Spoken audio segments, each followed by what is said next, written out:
How would you like to experience the thrill of never being held accountable for your actions? You could crush people like ants without consequence, or tear off their heads or limbs as you please. Believe me, such a life is but one small step away. What point is he trying to make? Freedom? But the freedom to kill? To do evil and get away with it? Why would you offer me that? The creation of a world is the ultimate scientific experiment. I have taken my research to the highest level, where I shall be not just a god, but also a servant to many sacred spirits. I shall heed the truth and perform holy deeds. A god's laboratory is the perfect playground, but it needs the right occupant to explore its full potential. Mortals are found everywhere one looks. Not so with Descenders. I'd prefer my first guest to be a distinguished individual such as yourself. And I know you could make the most of the opportunities it offers. So the condition for entering the new world is to take innocent lives. The same dilemma that Rerir once faced. Could I really bring myself to kill others for my own benefit? Rerir did. And look where it got him. Have you made up your mind? I can't do it. Your playground is no place for me. You're putting your hopes in the wrong person. But we both know I'm not quite the hero you say I am either. I have my own reasons for the journey I'm on, and they aren't all selfless. You've grown a lot since we last met, but there are still things you are unwilling to compromise on. This will only hinder you. Why don't I lower my requirements a little as a gesture of goodwill? I'll give you a little time to learn to be a less noble soul. That'll make things much easier for you. I really doubt I could live that sort of life. And yet you already sound less defiant than a moment ago. The benefits appeal to you because you can read the signs of the times. Why don't we return to my research facility? Your last visit was so rushed. There is much that I have yet to show you.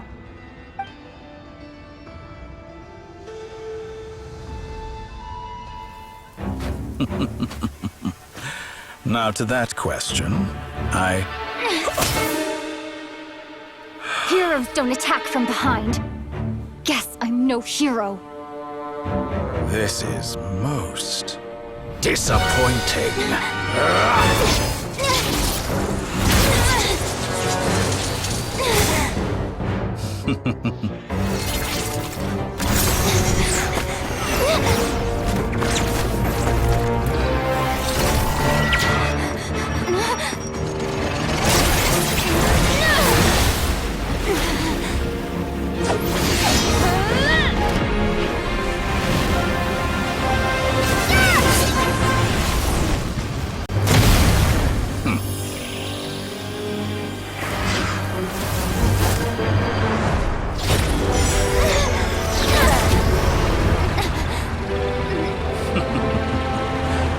Now then.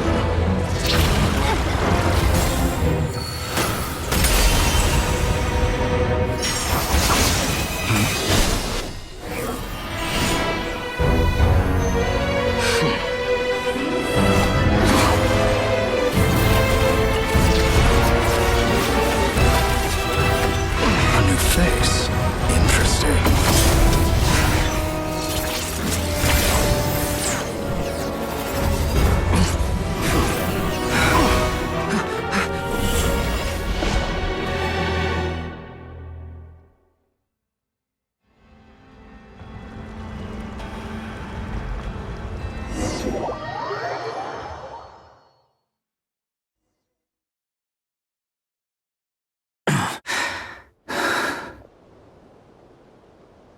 You're still gonna call me Hack Guy after that, huh? I didn't see anyone else in there who needed saving.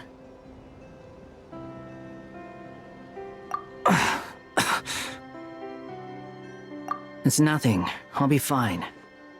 Why are you looking at me like that? Is it that shocking that I'd come to your rescue? I owed you a favor back in Sumeru. Now we're even. Distracting Dottore was tough. I won't lie. He's not gonna fall for the same trick twice. That was my one shot. I'd hoped to use it to take him out. Ugh. I never wanted to obliterate someone more than I do right now. Dottore doesn't recognize me, but his segments were originally made based on an analysis of my operational principles. I expect it's only a matter of time before he figures out what I am. So Dottore doesn't recognize Wanderer because he deleted himself from Irminsul. Did he really miss his only chance for revenge by saving me? Why the long face? Hey, I'm not blaming you, okay? And I'm not complaining either. Rescuing you and killing Dottore are equally important goals. Everyone would be pretty stuck without you. It's best you live to fight another day. How are you holding up? Are you all right? Hat Guy said to put safety first, so we agreed to run as far away as we could after leaving the energy field and only meet up once it was safe. You don't look injured. It seems that Dottore didn't do anything to you. All right. Rescue operation complete. Let's head back. There's a lot more work to be done before this is over.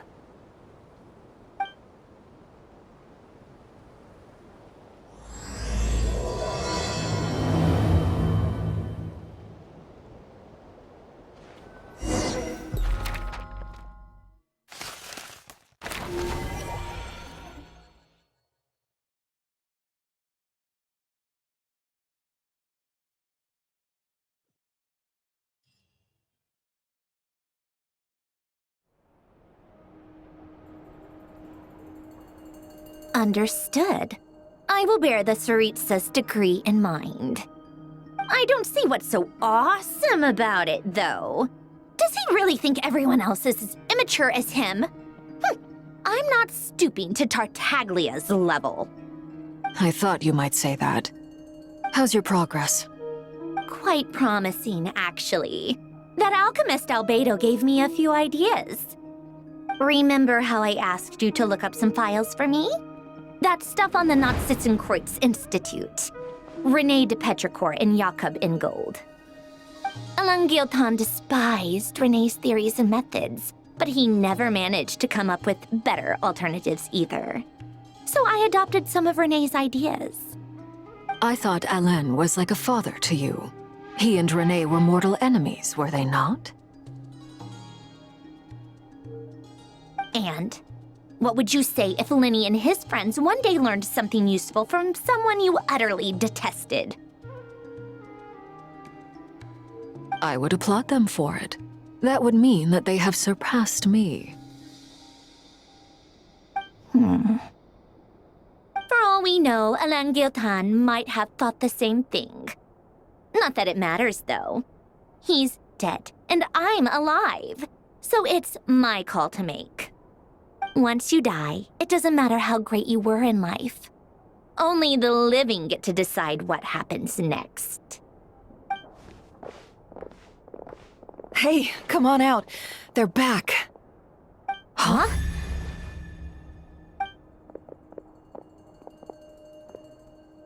You're back? And your head's still screwed on? And you still have all your limbs? What does it look like? Way to keep your composure, madam. Excuse you. I am perfectly composed. Glad you're okay. Yes, it's a huge relief. Worry? Oh, yeah, right. You think we, the Fatui, were worried about you? We were worried sick. Hey! The Traveler and I were already friends. You are free to join this mission in whatever capacity you please. Much like your tea parties. It's a laugh a minute with you guys. I must say, I was quite surprised when Mr. Albedo told me he would need no additional aid. We discussed this on our way back as well. I am rarely so unequivocal, but in this case, we had full confidence in Hat Guy. He said he knew what he was doing. Albedo and I pretty much had to just wait outside on standby. Meanwhile, Hat Guy broke into the energy field and rescued the Traveler solo. You didn't have to mention that. Well, I'm thoroughly impressed. You are a force to be reckoned with, Hat Guy. Is she back? Is she really back? Traveler! It's really you! Oh, thank goodness! Paimon missed you so much! You can finally breathe easy, Paimon. It's great to have you back in one piece! Oh, Paimon's been having nightmares the whole time you were gone! Look at them. You know, once you reach my age, there's nothing better than watching a misty-eyed reunion between friends. It's nothing. Same goes when you get to my age, too. I bet Ino and Anefa would be tearing up as well if they were here.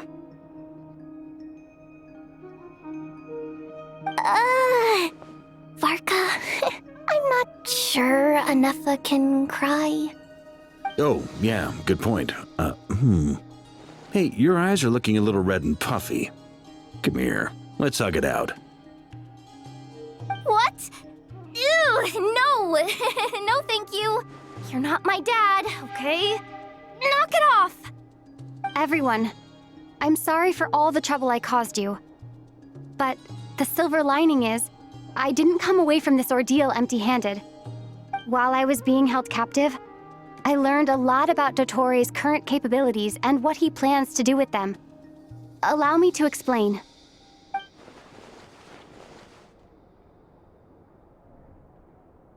The three moon goddesses were even more powerful than we imagined.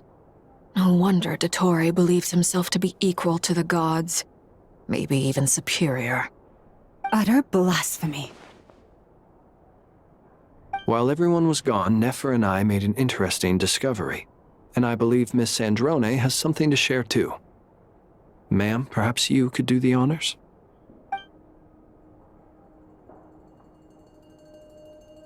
Called it. Getting rid of a pesky troublemaker like her is like trying to clean up after a crumbly cake. It always comes back to haunt you. Our next step is to find a way to bring her back. A place where time flows backwards, with no destination in sight. Surely it must have been created for a specific purpose. But I fear the answers are buried deep in Teyvat's history, held by great powers beyond our reach. It sounds like she's on a specific path through time, just traveling in the opposite direction to us. The question is, where does that path lead? Or will it keep going to infinity? We considered that question as well. Strictly speaking, time is not infinite. Indeed not. Every road has an end. Nicole! You sure loved quietly sneaking in mid-conversation. I do, in fact. It's something I've always done at our mages' tea parties. Quiet, mysterious, and persuasive. You wonder what lies at the end of her road. Well, just as the world has a beginning and an end, so too does time. And so, the end of the road is the moment that Teyvat was born. But where Miss Columbina will end up along this road, that depends on where this particular river of reverse time began. What about the original moons and the moon goddesses? Do they have a beginning too? All things do. In the beginning, no moons adorned the sky. It was the Dragon King Nibelung who raised the three moons into the heavens, and thus were the moon goddesses born. They were shadows of the planet, born to wield Nibelung's authority and oversee the world on his behalf. They were extensions of his will, manifestations of his majesty. But then one day, they disappeared just as suddenly as they had once been brought into being. Nobody knew where they had gone.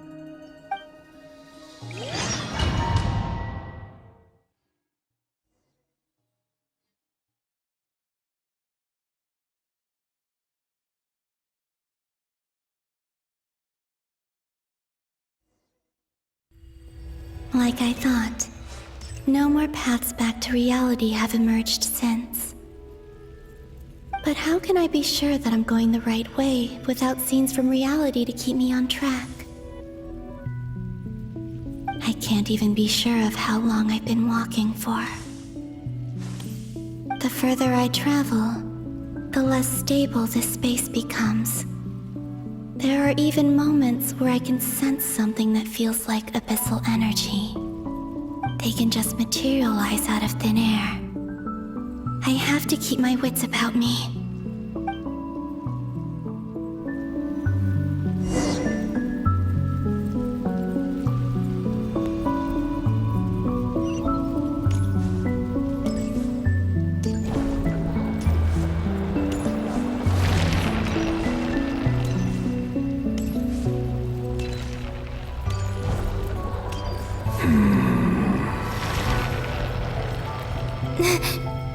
Is that the Ray here of Solnari?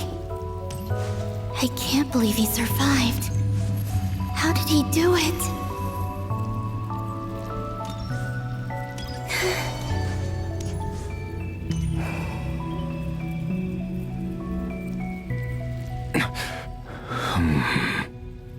You are the moon goddess. But how?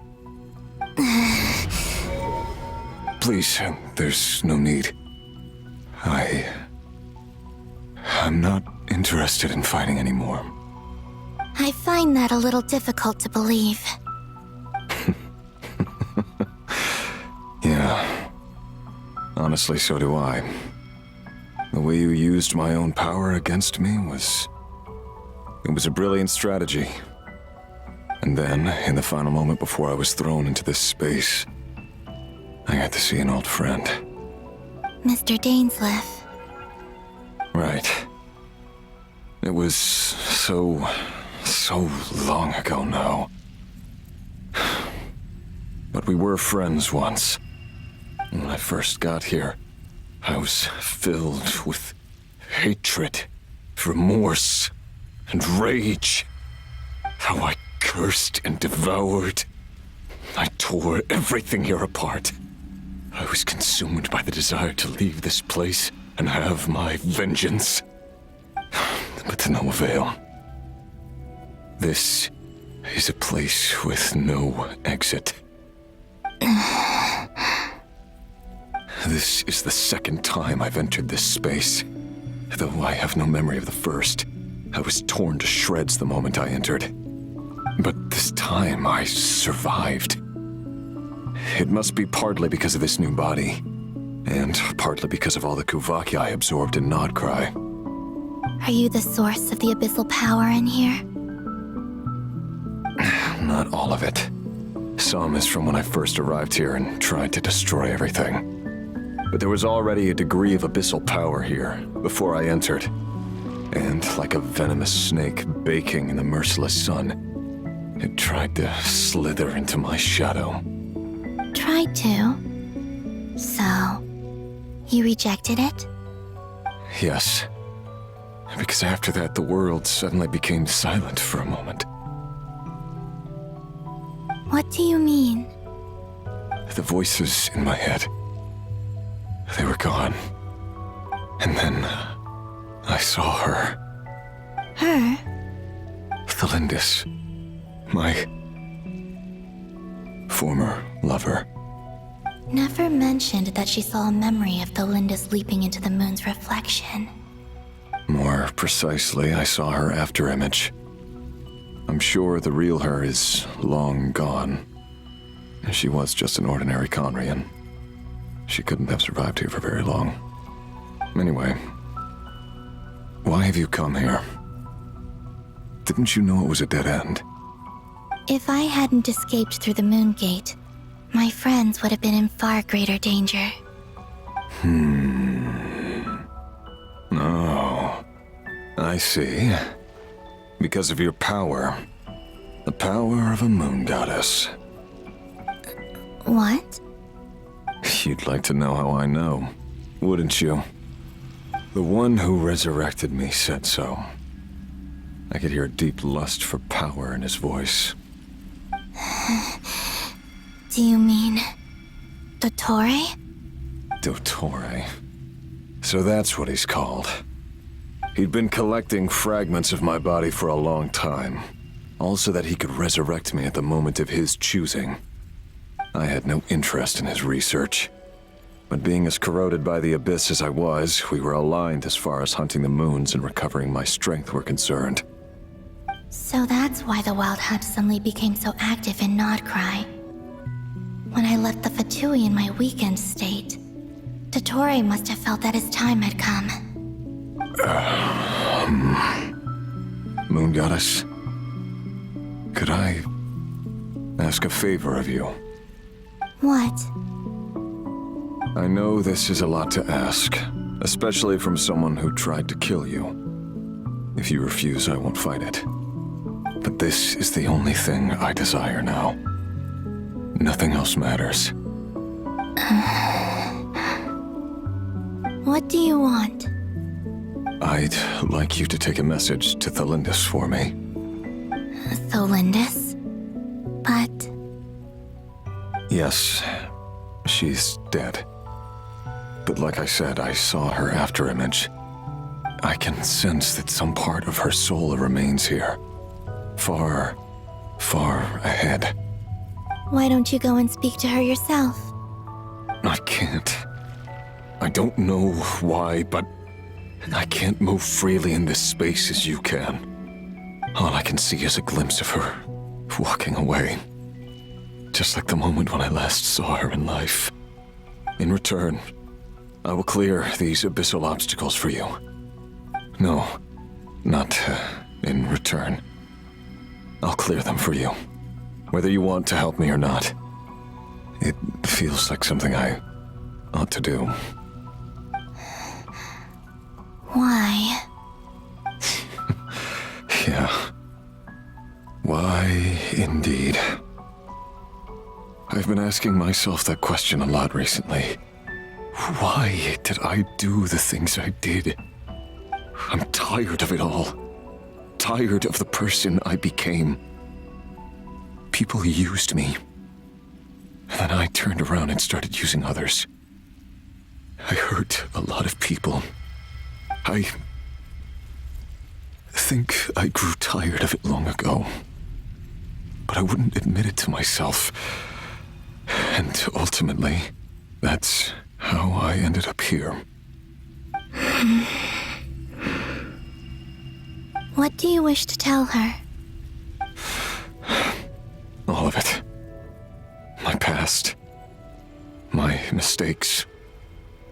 Everything that happened after we were separated. Is it okay if I give her the abridged version?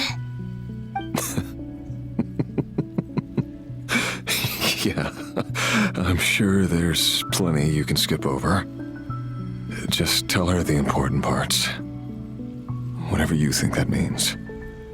Like the part where you relentlessly tried to kill us? It's up to you.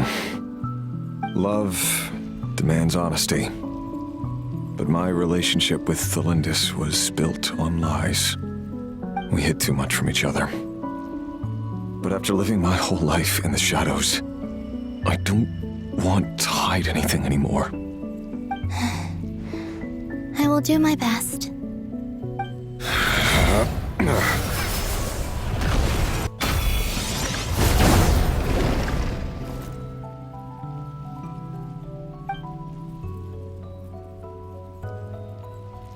There. The Abyss will no longer stand in your way. Even though Mr. Dainsliff felt he had to fight you, I think he still regarded you as a friend. Dane? He said that you betrayed him, but he also felt great remorse at never having understood what you were truly going through.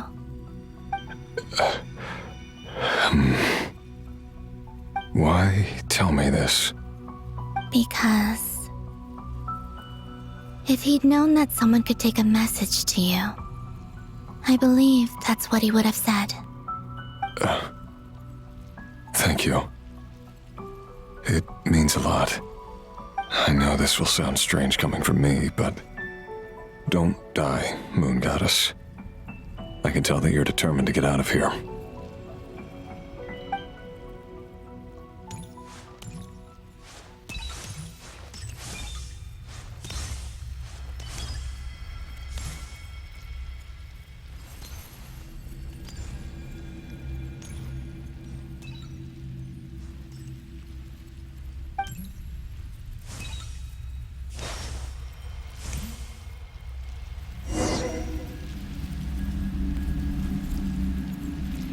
He kept his word.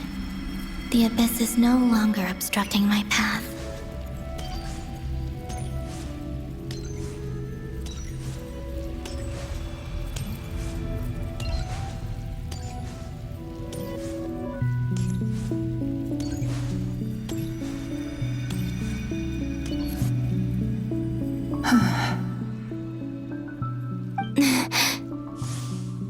Is that the Lindis? She wasn't far off at all. And yet, they can never meet. Hello, Miss Lindis. Who are you? How do you know my name? I've never seen anyone else here before. You can call me Columbina. I promised Rerir that I'd bring a message to you. Rerir? My Rerir? Is he well? He's doing better than he was. Better than he was, huh? Sounds like he's had a pretty rough time. Others have had a rough time on his account too. In many cases, their time ran out because of him. And I'm not just talking about the children of the Crimson Moon. So, things got worse before they got better. Could you tell me what happened, Miss Columbina? Are you sure you wish to know? Yes. This is my opportunity to learn the truth. No matter how hard it is to hear, I have to know. I admire your courage. However, time is short. I cannot stay here for long.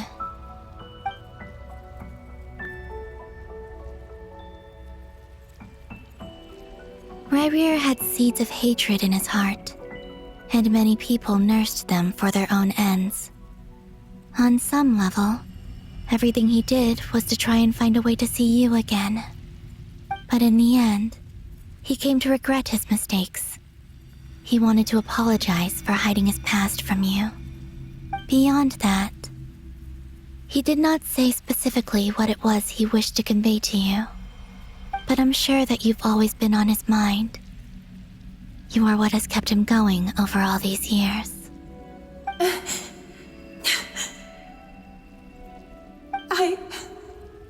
I'm sorry, Miss Columbina. This is so upsetting.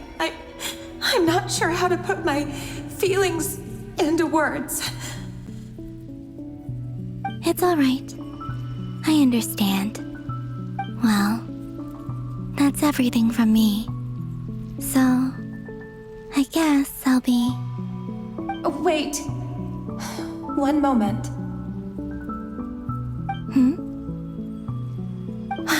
Time flows backwards here. The road ahead only leads further and further into the past. I know. I intend to reach the end of that road.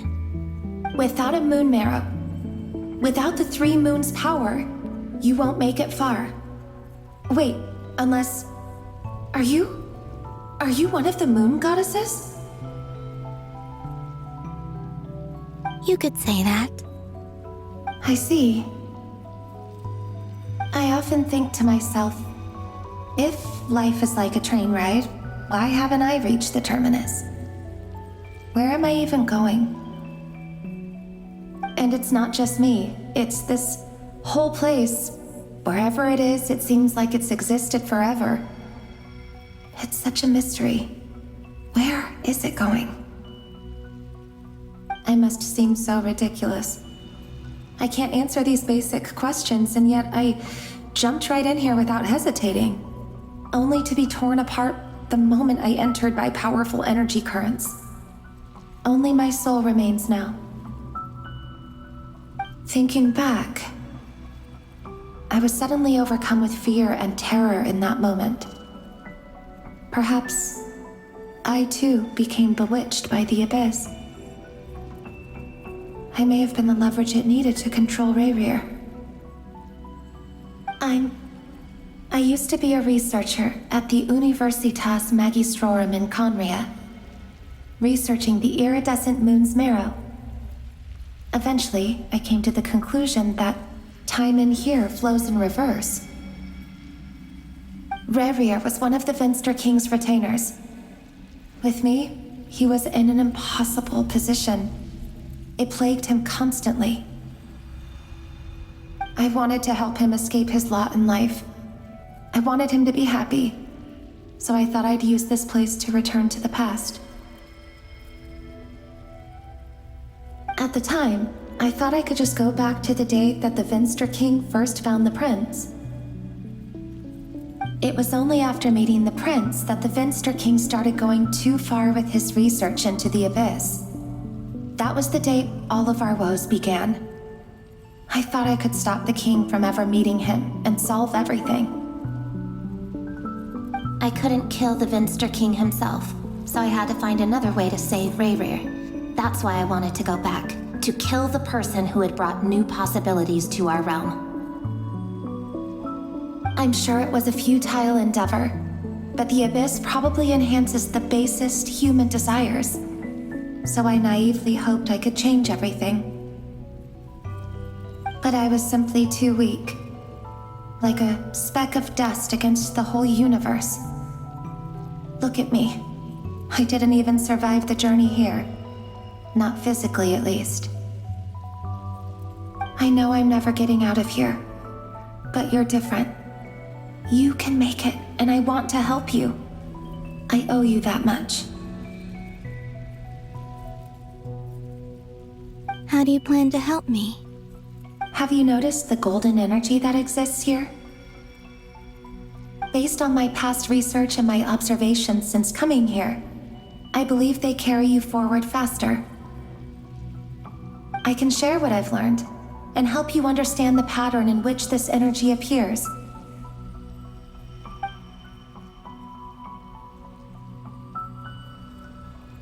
I think you just might...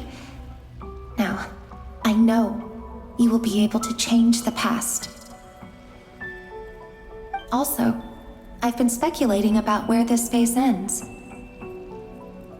The documentation was scanned, but from what I know of the legends about the moons, the oldest ones seem to begin with Nibelung, king of dragonkind.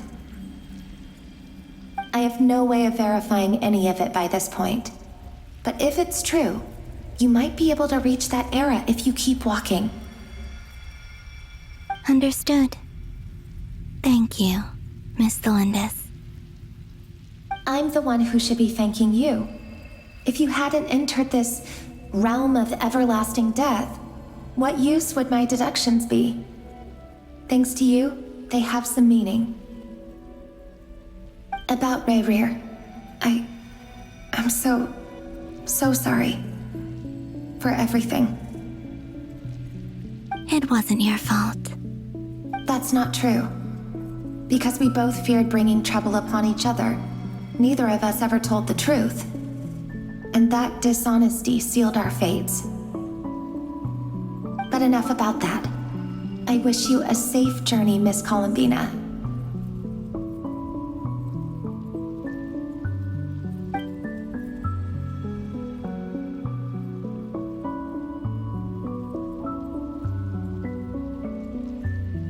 And may the outside world never have to experience pain like this again.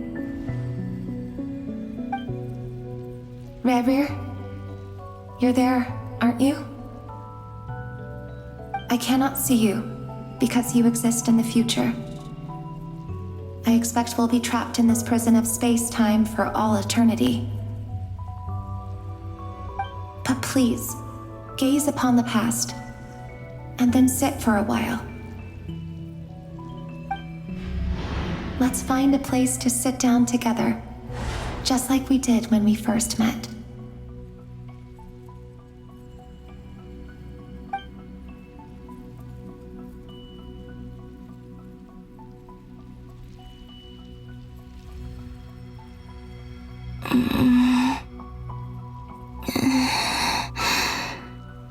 How long have I been walking?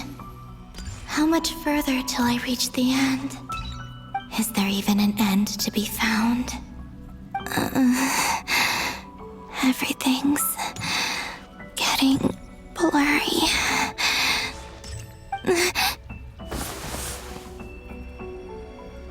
Huh?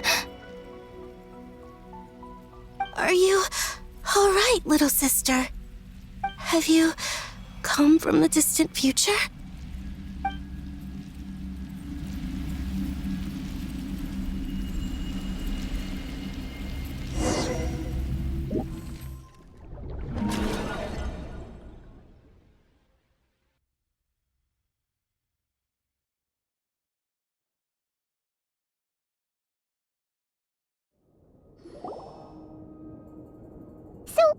How exactly did the moons just disappear?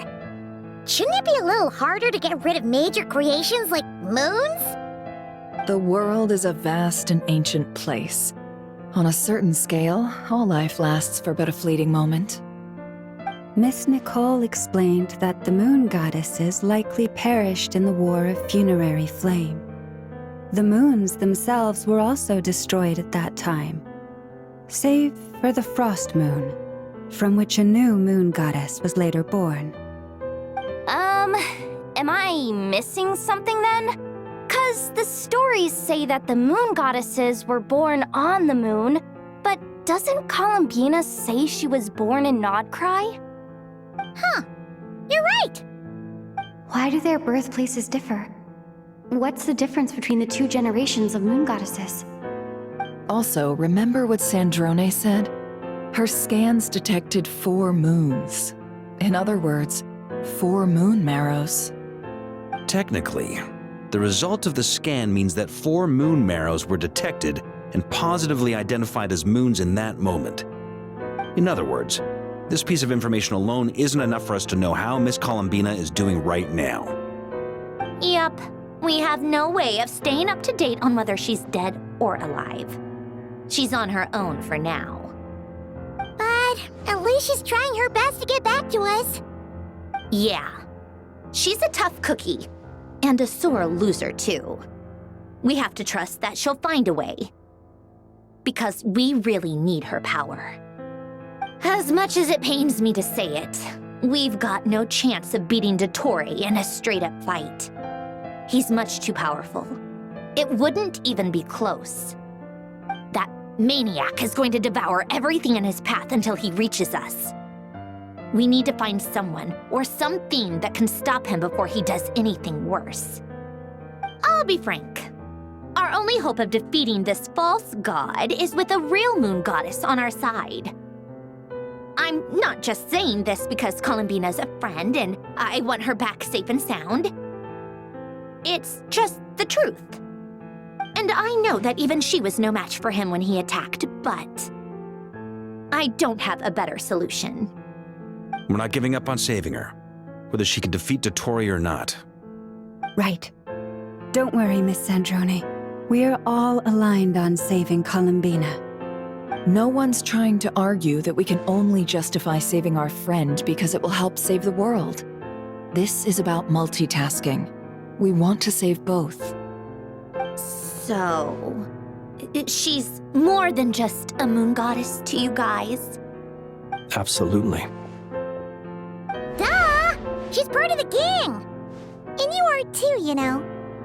Yes, I know. You don't need to labor the point. I knew that the moment I came running over with my documents that I was part of the in-group. I mean, if Arlecchino can fit in, I certainly can. Anyway, as for how we get Columbina back, I've been working on it constantly. But I think I'm still lacking certain information about the moon. I'd probably get there if I could continue my calculations, but the problem is, I've run out of computing power. Computing power? You mean you need more energy? No, the issue isn't energy, it's processing power. There's so much data to get through that the whole process has just ground to a halt. That's a tricky problem.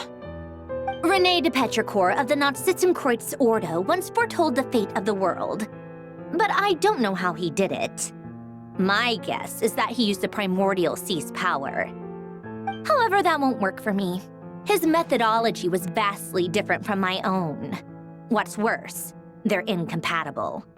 And to top it all off, we can't even leave Nodcry. Ugh, this is so annoying. If I'd known we'd run into a bottleneck like this. Well, no, the design bureau's a bust as well. Curse that Dottore! Couldn't have made this harder for me if he tried. Oh, what do we do then? How about we grab a bite to eat and take a break? Maybe something will come to mind after you've cleared your head. You don't get it, do you? I'm trying to calculate the fate of an entire world here. And I need accurate results, not vague prophecies. Where the heck am I gonna find the computing power for that? Ahem. Anyway, time to shelve the discussion on technical difficulties. Being a killjoy isn't very ladylike after all. Either way, we've done what we can. Rest well, everyone. Remember to let us know if anything new comes up. Hat guy? Is he hinting that we should talk outside? Let's go somewhere a little more private.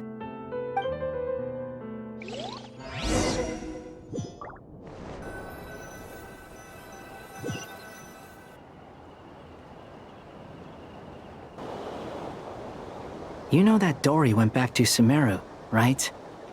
Yeah. She mentioned she was planning to head back. Things aren't looking good for Nodcry. She's gone to spread the word so that Sumeru has a chance to prepare for the worst. From what I know of Dottore, there are two possible reasons why he hasn't made a move yet. One is that he's still working through some kinks in his new powers. The other is, he wants to see how we're going to react. He'll easily devour everything eventually, so I guess he's in no rush to make it happen. The first false god he made was me. Now it's his turn. Even though my records were erased from Irminsul, Dottore's ideas haven't changed one bit. He once told me that becoming a god was like turning yourself into a hungry wolf or giant serpent to devour the moon. Clearly, he began studying the moon goddess's powers long before he even tried making a god. He's always wanted to get his greedy hands on divine authority one way or another. And in the end, he devoured the moon where I failed. In the desert of Sumeru, there is a chessboard built by King Deshret, also known as Al-Ahmar. I don't know if it was a real game, or if he was just trying to challenge his servants and citizens in some way. But creating games and setting rules, gods do that as a matter of course. That's the kind of power Dottore craves. Now he has the Trilunar Authority. His power is leagues beyond the common people. I don't think there's any point in other nations rushing to the front line. They're better off focusing on defense and hoping they can fend off any threats that spill out from Nodcry. Either way, Dory will inform Lesser Lord Kusanali, and she will contact the other gods in turn. The Seven will have some recourse available.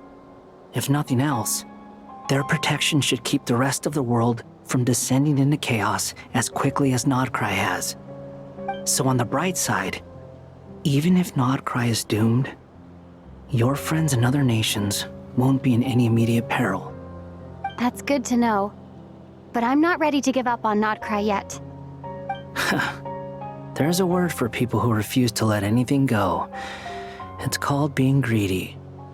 Maybe it sounds greedy to you, And probably naive too.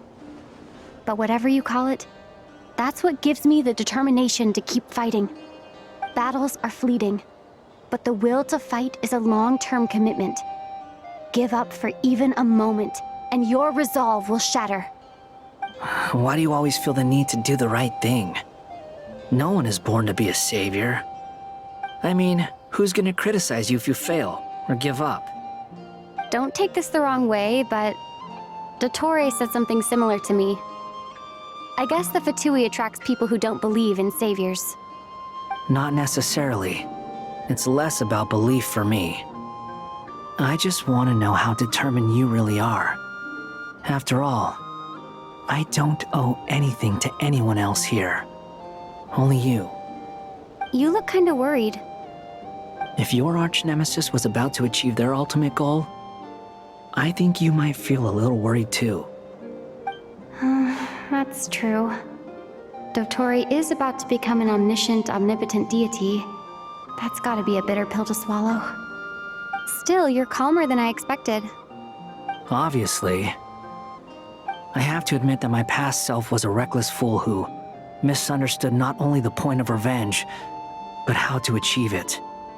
And as much as I want my vengeance, I know I'm not gonna get it by acting alone. If the world's taught me anything, it's to think before I act. Too bad it never taught me any other virtues, though. So, I am going to destroy Dottore, no matter what it takes. So, what's your plan? I'll get to that. First, tell me, what do you think of Sandrone? Just like Paimon said, she's a friend, part of the gang. How much do you trust her? This is a serious question. Think carefully before you answer. Although she's with the Fatui, she has her own values and she's helped us a lot. If nothing else, she's clearly going the extra mile for Columbina. I see no reason not to trust her. If you say so. In that case, the three of us need to talk. I have some thoughts about her computing problem. It can be solved, but it will come with a cost. How much? If I can afford it, I'll cover it. Sometimes your heroism really backs me into a corner. You know that? Come on, let's go talk to her.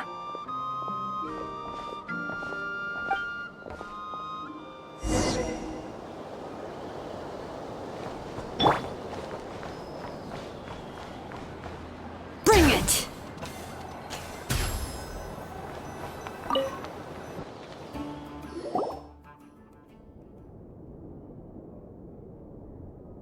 Miss Androne, Traveler. Hey there. Paimon's here too! She was just helping them sort through their things. How did your chat go? That was fast. The call only just ended. Well, you said it was urgent, so we got here as quickly as we could. Albedo, I have some alchemy questions for you. I see. Looks like my knowledge proved useful after all.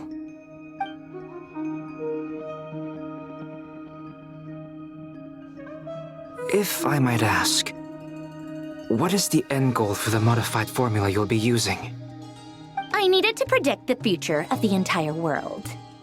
But I've run into some teething issues since trying to implement Renee's theory of the 4 Orthants. I see. I'll have a look at it. Still, computing power is the real issue here. How do you plan to solve it? About that, it's been sorted. Oh, with the Traveler's help?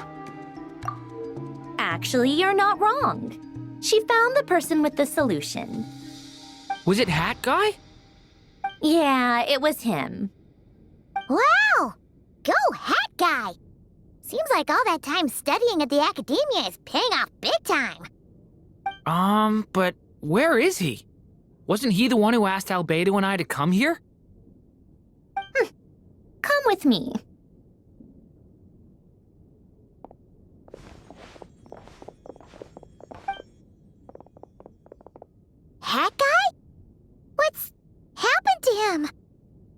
Guy!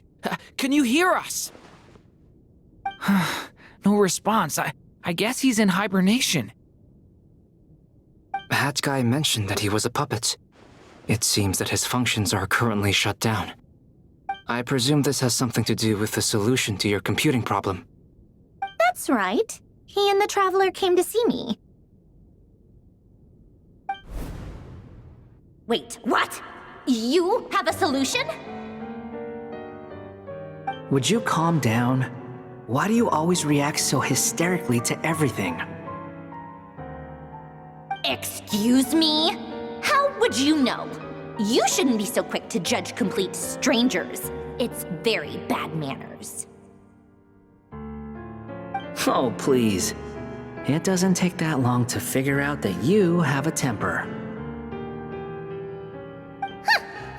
Where does a mere student get that kind of confidence? I've actually published more papers than you. Not that status counts for much. Even Paimon's applied for academia admission. Huh? Are you serious? See? This is why I can't be bothered to explain myself. She recognizes no one's skills but her own. Okay, fine. I'll hear you out. So, tell me, how do you propose to solve my computing power problem? This world itself is constantly processing all kinds of information. If it's the world's future you're trying to calculate, you need a processing device that's designed to cope with that volume. Easier said than done. Only Irminsul can handle that kind of... Wait, is that what you're suggesting? But surely we can't just plug my formula directly into the ley lines. You should be able to tell that I'm not human, right? Yeah, I noticed. The technology, though, seems pretty ancient. Very different from Pontaine's. It's a completely different system. Conrian, to be precise. I'm what they would have called a puppet. Puppets need an energy source and processing power. The artisans who built them sought out the materials most suited for that purpose. You? Do you mean... The Traveler and I have talked it over. She's willing to vouch for you. So, I'll allow you to borrow my core for your calculations. It was built using wood from a silver-white tree, which makes it a small part of Irminsul. Conrian technology and Irminsul wood. Who in the world could have built you? Are you sure about this? A puppet without its core will cease functioning completely. And if it's left in that state for too long, it might not recover. You could die if you do this. You do realize that, don't you? I can put 2 and 2 together, yes. No need to rub it in. I won't lie to you. This has never been done before. I cannot guarantee your safety. Doesn't matter. I'm prepared for the worst. Did you two actually talk this through? Is he... Are we really considering this? Yes, we discussed it. The bottom line is, he trusts me and I trust you. Let's give it a shot, shall we? Honestly, I have no clue where this kid even came from. But for whatever reason, he lent me his core to use in my formula. I'm very close to finishing my calculations now, and the core is currently in use. So I'm sorry, but I can only show you a sketch right now. This is what the core looks like. A silver-white branch. It certainly matches the legends told about Irminsul. Is Hat Guy gonna be okay? gonna die, right? Right? In theory, he should be fine. As long as we put his core back in time. Beyond that, all I can say is that I'll try my best to avoid risk and make sure the core doesn't sustain any damage. I think I know why you called us here now. Someone needs to watch over his body and make sure it's protected until the process completes. Correct. He said that the only ones he trusts here are you two, and the Traveler. And the Traveler will have other work to do. He will have our undivided attention. Aw, Hat Guy. On a more positive note, things are progressing steadily on my end. I'll call everyone in for a meeting once the results are out.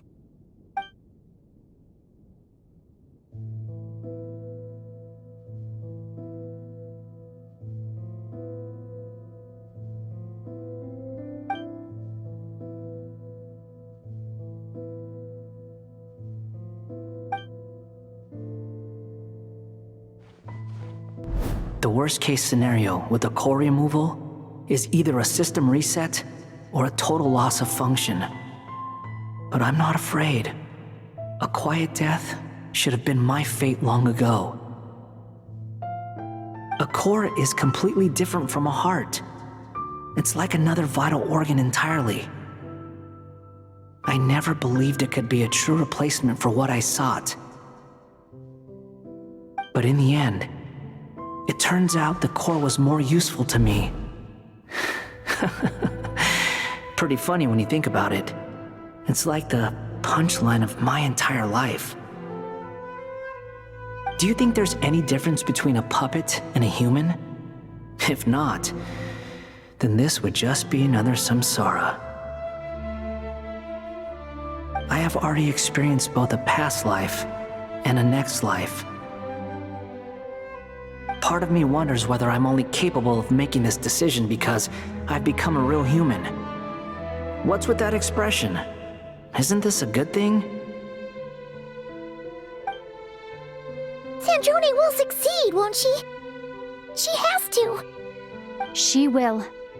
We all have to persevere until this is over. That's right. And I'll protect you all until a moment of victory arrives.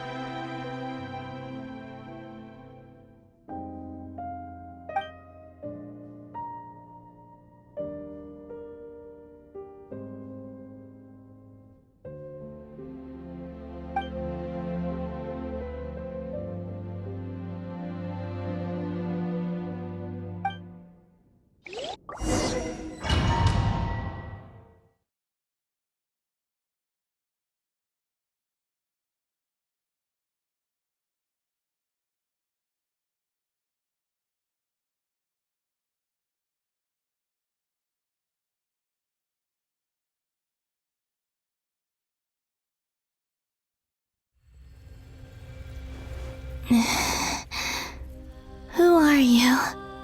Call me Sonnet. You have the same power as Canon.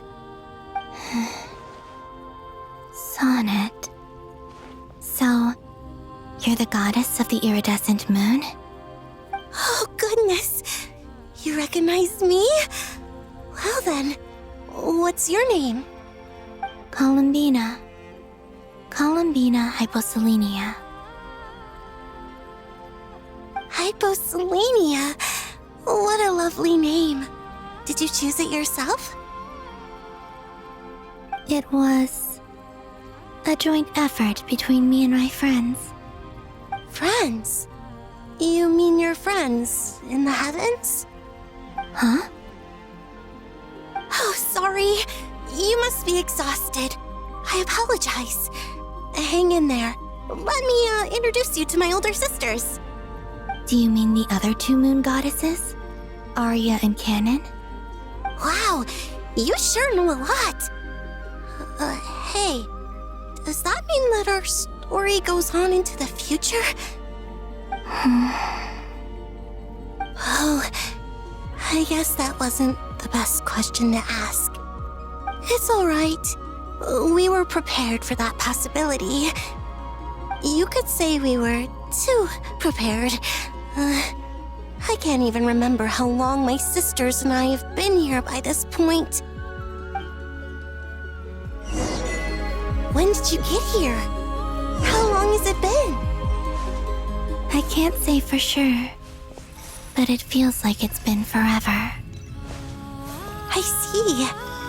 Are you feeling alright? You look a little unwell. I can hold out a while longer.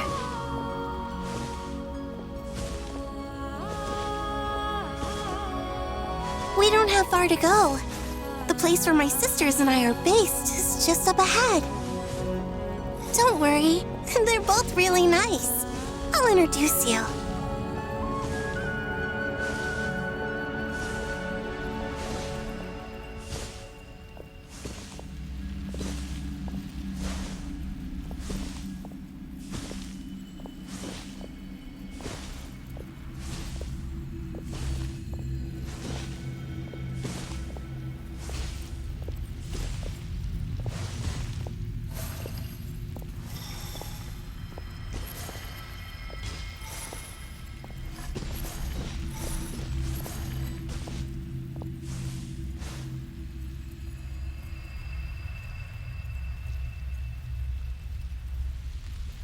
Sisters! I'm back! And look who I've brought with me!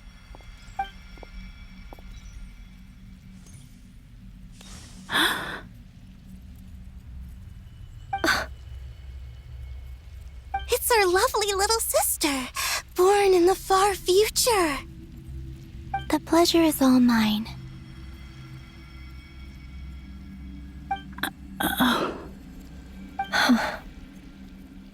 Allow me to introduce you to Columbina Hyposelenia.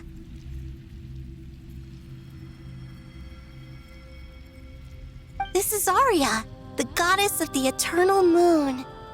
And this is Canon, goddess of the frost moon. Canon, don't you think Hyposelenia's power is similar to yours? Hello, Columbina. I apologize for our startled reaction just now. And please, forgive our little sister if she's been annoying you. She tends to talk a lot. It's fine. You seem shy. Don't worry, Columbina Hyposelenia. No one can hurt you here.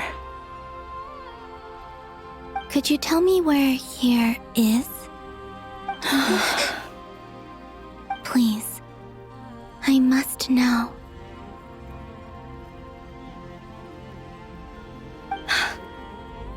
My dear sister, this is where Teyvat's original ruler, the Dragon King Nibelung, imprisoned the moon goddesses. What? You're scaring her, Canon. No, I'm fine. Please, continue. Nibelung, our original master, created us in the distant past to maintain Teyvat. But he left this world and traveled into the dark universe beyond, to explore worlds vaster still. Day and night, we fulfilled our duty in the heavens, until the day that the first descender arrived. The great ruler of the firmament. The heavenly principles. Is that what later generations call them? I see. But we did not reject them at first, nor did they seem to harbor ill intent towards this world. We coexisted in peace. They were like a guest in our home. Slowly, however, we came to realize that our guest had a growing desire to change and dominate the world. And you didn't stop it? No. There was an order to the rules they set up that Nibelung never taught us. We wanted to know if this order would bode good or ill for Teyvat.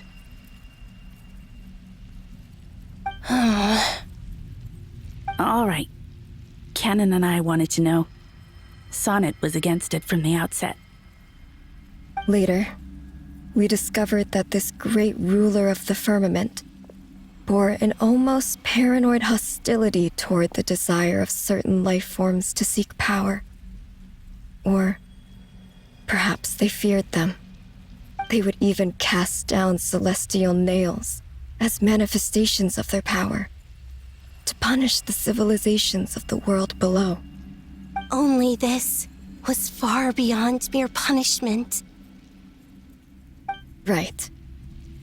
Their rules brought order, but the price people paid for merely testing the limits of those rules was far too great.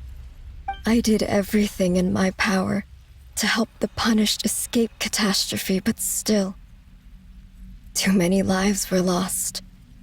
The ancestors of the Frost Moon Scions were some of the ones you helped. But just when we had decided to take countermeasures, the Dragon King, Nibelung, returned. And so began the War of Funerary Flame. So, that's the name the world gave that war in the future. Well, who won in the end?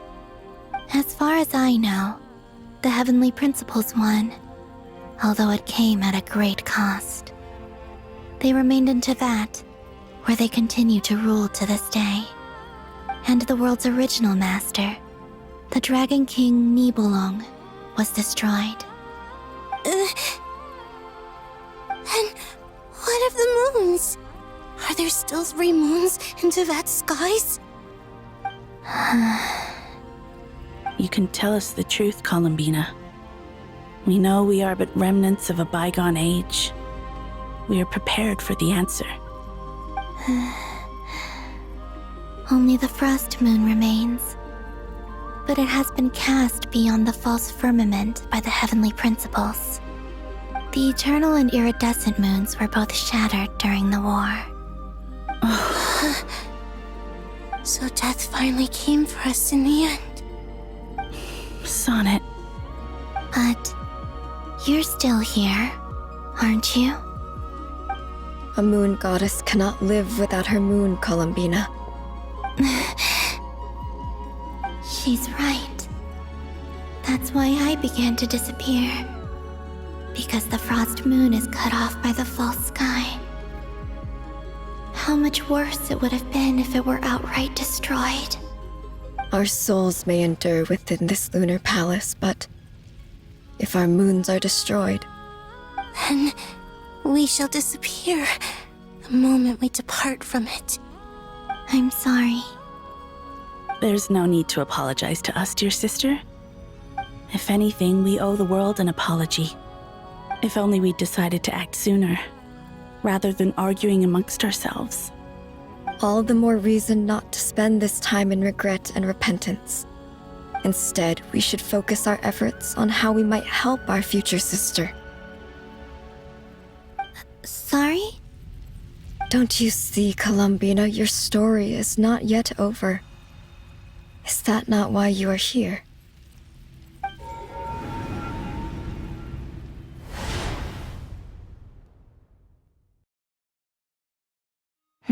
It's done. Initiate numerological array. Continue running primary process. Calculate the world's fate through extrapolation, and identify nodes of potential change. Secondary process, scan for moons. Still 4. The number of moon marrows hasn't changed. Wait, let me think. Is it possible that there's something I've been misunderstanding about the moons all along? Variables. Variables in the world. I know where potential variables within the world come from. So what about the moons? Are there any variables there? Like their life or death, for instance. What if being alive or dead makes no difference to a moon? But that's so strange. Even immortal gods can die. Why would the moons alone be? Wait! I've got it! If alive or dead is considered a variable, we might have had this wrong the whole time. No one ever said that a moon marrow equals a living moon. We just made that assumption ourselves. Initiate secondary process. Scan again. This time filtering out interfering perimeter, moon marrow. I don't care if they're natural or artificial. Get them out of my search results! Why? It says 3 moons still exist in Teyvat, even after excluding the moon marrows. But we know for a fact that 2 of them are dead. Redo the scan. Narrow the results to living moons and real moons. No, scrap that. Narrow it down to moons that have lunar authority and remain alive. Why? Why is it still 3? What is this, Columbina? Has the world lied to us? Or are you the one pulling the wool over our eyes?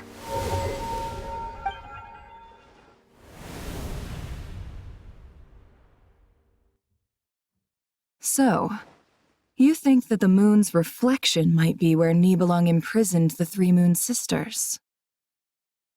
Yes, it would explain a lot, such as why that space would respond to a moon goddess's power, opening the moon gate at her command.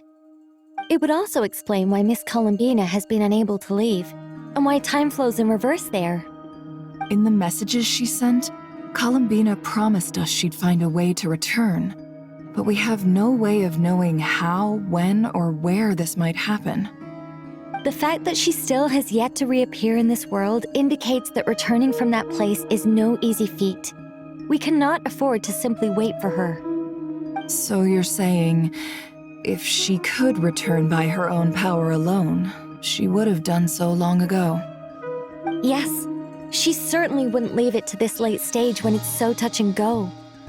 I've been giving this some thought, and I've come to believe that Luanatar might be an anchor that she left behind, as a sort of future waypoint. This could also explain why Luanatar is always by the traveler's side. Sounds like a plausible theory. If that's the case, there must be some criteria we need to fulfill to allow Columbina to return to the present. The question is, what could they be?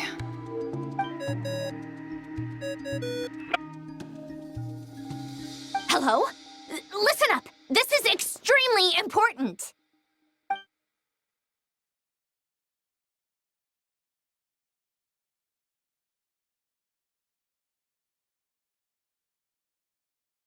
Not only is Columbina alive, but she may well exist in a form unimaginable to us.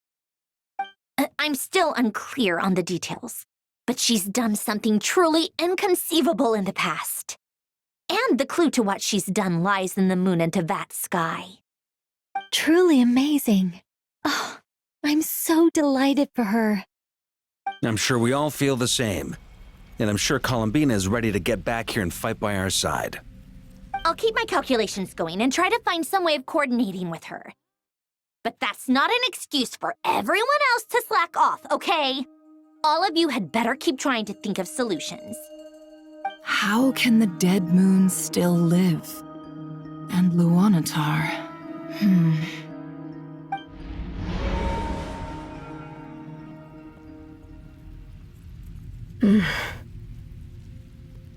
It's hard to believe that's what will happen in the distant future. Our authority is linked to the most fundamental rules of Teyvat. I suppose it's no wonder that many would covet that power. I didn't realize that when you said friends, you meant people who live down in Teyvat. That's so lovely. I always wanted to go down there and have some fun. Have you ever tried leaving this prison? Of course. Between us, we've tried everything.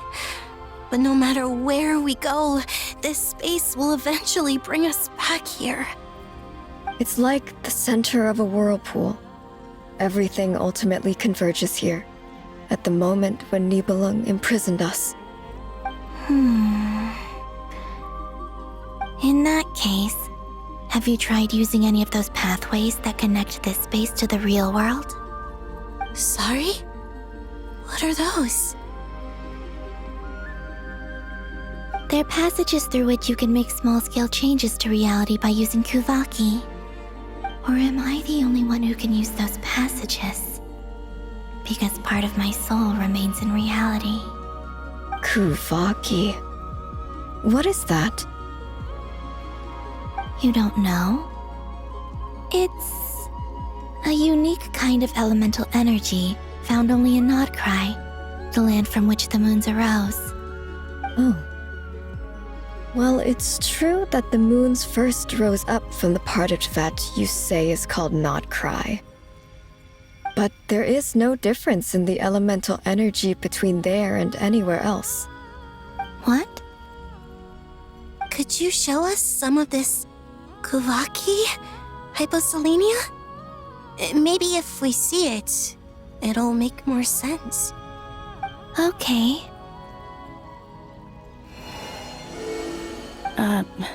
Isn't that just your power?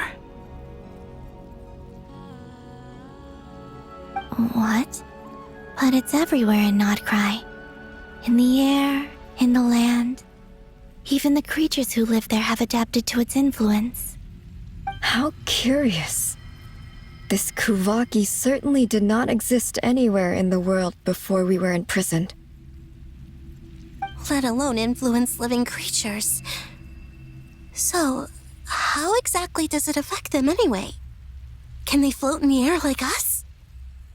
This is so strange. Why would their reality differ so much from mine? Columbina, you're looking for more than just a way out of here, aren't you? Yes. If I am to help my friends, I will need tri-lunar authority on par with that of our foe. You mean... you'll need our power? This sounds extremely risky. The three moons' powers are not mutually compatible. Concentrating them into one goddess will be a very painful process. And if anything goes wrong, it could tear you to pieces. I know. But I'm willing to take that risk. Even so, let's say we successfully transfer our authority to you. How will you take it outside this prison? Nibelung constructed this realm specifically to prevent us from using our powers to interfere in his war. No moon goddess can leave this place alive. What if I don't leave alive?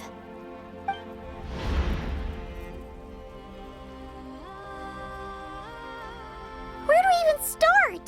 How are we supposed to figure out what we're meant to do to help Columbina?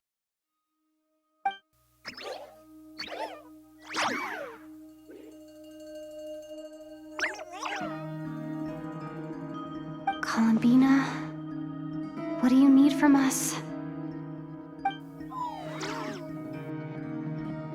If she really got to the beginning of time in there, how do you think she'd leave us a message?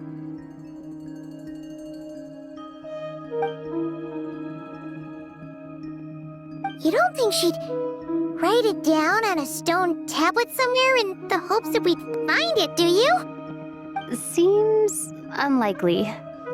Columbina may not talk a lot, but she thinks deeply about issues like this. Let's review what we know. This is the Columbina who fought alongside us against the Reykir of Solnari, and with whom we celebrated Moon Prayer Night. She knows our personalities, our ways of doing things, even our unique strengths and abilities.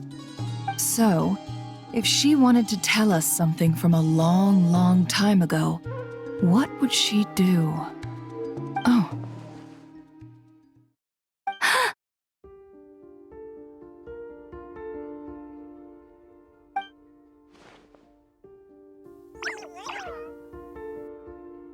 Traveler, you once said that those golden ripples also appeared when Luanatar was born.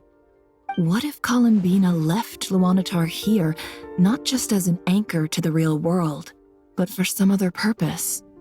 If she is part of Columbina, and Columbina knows that I can see past events through her... Oh yeah! Like when you peeked into Rarer's past through his heart! Nefer, wait. If you're right about this, and you can really see past events through Luonnatar, your eyes, they'll... Oh, I know. Looking at Rerir's past in Conria was already enough of a strain on my eyes. Looking this far back into the past, it'll surely blind me.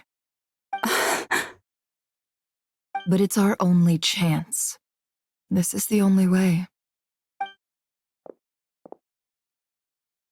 Boss. We spoke about this once, a long time ago. Do you remember what I said, Yehoda? The day I lose my sight, the Curatorium of Secrets will be yours to run. But... What's wrong? I'd be overjoyed if I were you. This day's come a lot earlier than either of us expected. I need to know you'll honor our agreement, Yehoda. Promise me. Yes, Boss Neff. I promise. Are you sure you don't want some time to think this through? What is there to think through? I should have gone blind after our battle with Rerir. Frankly, it's almost criminal that I got away with it for this long. Then at least let me take some precautions on your behalf. And if you really do lose your sight, I'll visit your office every day and make sure you're well looked after. Oh, please, anything but that.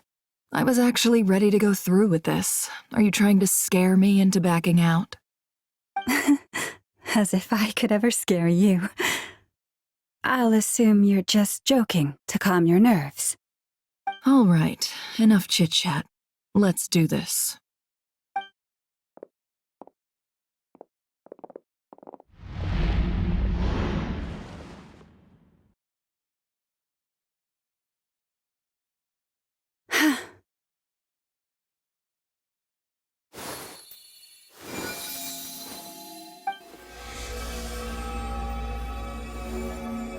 All done.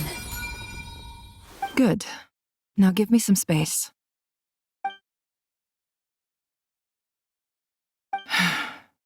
Come on then, little one. Show me what happened in the past.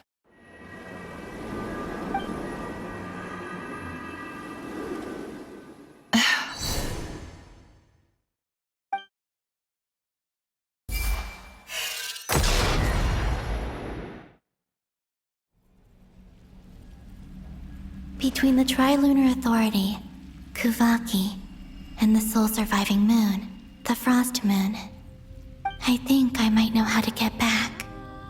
But I will need my sister's help. Time to go talk it over with them.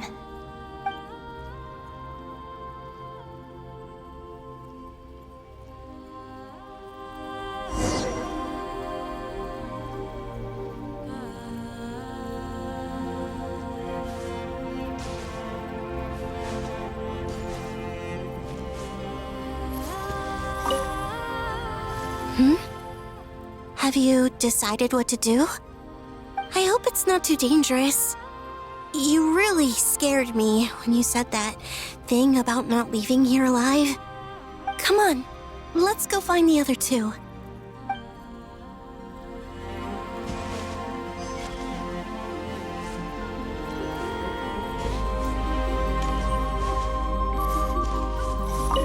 It seems you have reached a decision. I'm all ears. What do you propose?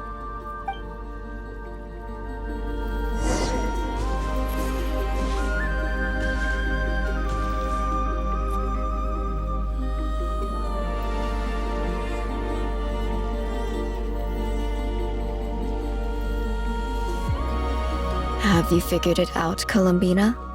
Tell us, how do you plan to leave this place? I intend to die here, in this moment, and then be reborn in the future with the help of my friends. What? What are you saying? How can the dead be reborn? And how will you inform these future friends of your plans? You can't exactly leave oracles. Nothing can escape this place. Not a single ray of moonlight. And even if you found a way, what if they never find the message you left for them? You'll... No, that won't happen. Come again? They will find my message. I'm sure of it. I'm not following. How exactly will you achieve this? It's quite simple, really. First, I will leave my soul here.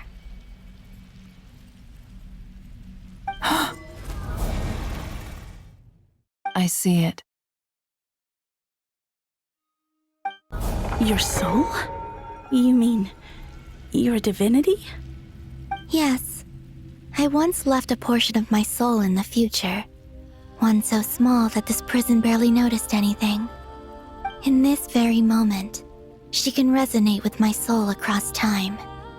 When the time comes, I believe that she can serve as an anchor to pull my soul from here back to the future reality.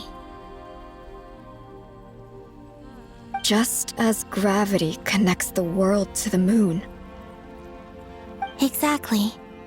In the future, where I came from, the moon has been cast beyond the false sky, but I can still feel that it is there. In a similar way, I can feel a connection to the soul fragment I left behind even now. My friends can use it to detect my presence. But how do you just leave your soul here? Is that even possible? On my way here, I met an ordinary mortal who entered this place long before I did. Her body is long gone, but her soul remains. And before that, I encountered an old enemy whose entire soul survives here intact, while the power that once corrupted his body has faded away. So, perhaps this space is specifically designed to imprison divinity and authority, but not the physical body. Still, even if your body can escape, would it not just be a lifeless husk without the soul inside? Wait, is that what you meant when you said you wouldn't leave alive? Yes, I shall turn my body into moonlight and pour it over Nodcry. That power shall protect the land and quietly blend into it, awaiting my soul's return in the future. However, I cannot do this on my strength alone. I would need your help to do this, so I'm humbly asking for your assistance. Oh, dear sister, you need not be so formal. As I said before, we are but remnants of a bygone age. You, on the other hand, were born alone in that distant future, and you have walked a long and lonesome road since then. How could I bear to let your story end here in this dungeon?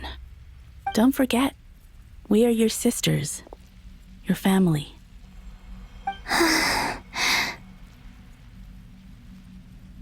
Arya's right. Actually, I've always wanted a little sister. Can you imagine how it's been for me? Getting nagged by two older sisters all the time. Now, I finally get to be the big sis. And not just that, but I get to help you return to your world, too. How could I say no to that? Sonnet. Canon?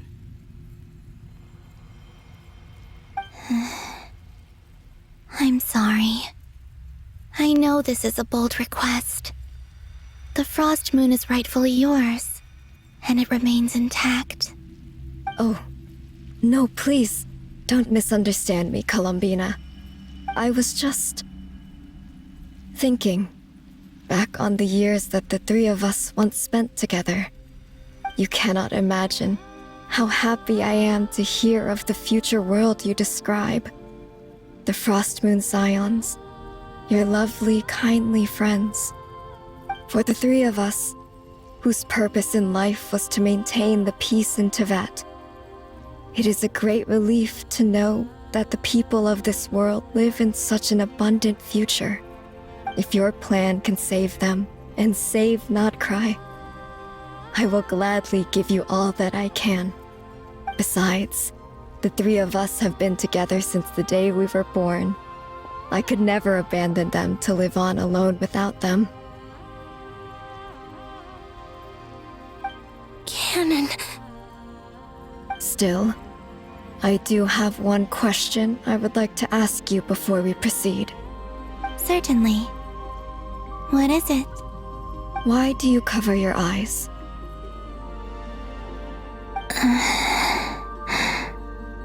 Yeah, I was curious about that too. But it seemed personal, so I didn't want to intrude.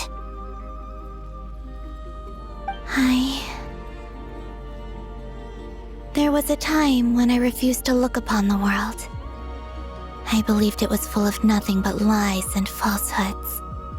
I wished to hide my feelings, seal my heart, until I could return to my true home. I see. Perhaps that decision saved you from ever having to see the false sky again. But at the same time, you likely missed out on many true and precious things, like the smiles on your friends' faces. Promise me this, Columbina.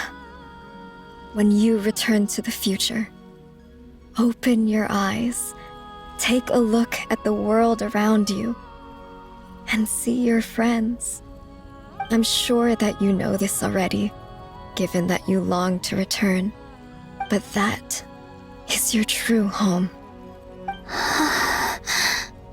Give me your hand, Columbina.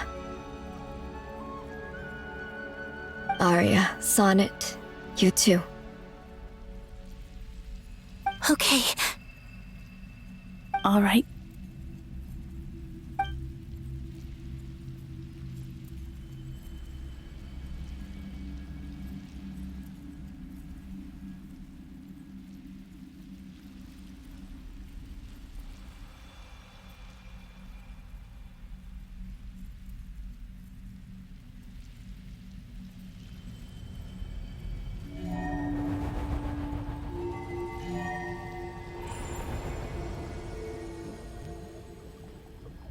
We once were the song sung for eternity, but now it is you who must continue to sing.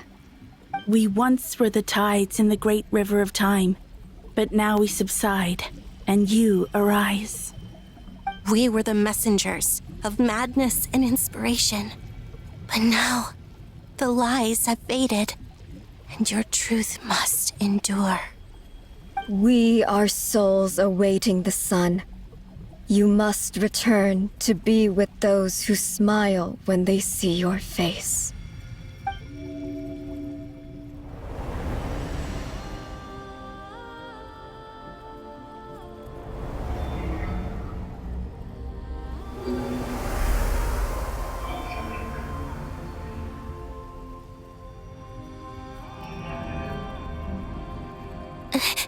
Is it done? Yes. We have transferred the authority over all 3 moons to Columbina Hyposelenia. From this moment on, she is the Tri-Lune Goddess, the one and only moon goddess of this world.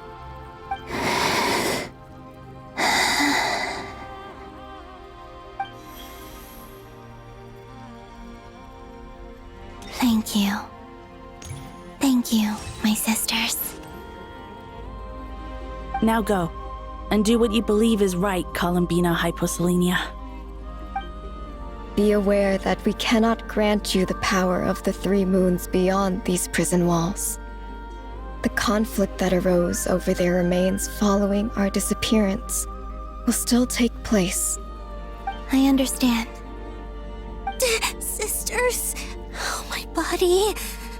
It feels... Now that we have given up our power and authority, our bodies are merely mortal shells. This prison is dissolving them as we speak. It's okay, Sonnet. The end must come for every god, just as it does for every human. That's all this is. The final destination of our lives. Canon and I will be by your side the whole way. We have one final request, Columbina. Could you use the Three Moons' power to send us back into the real world? Now that we have lost our powers, I doubt this space will seek to hold us further. It's just... we would like to spend our final moments together in the only place we ever called home. Of course. Gladly.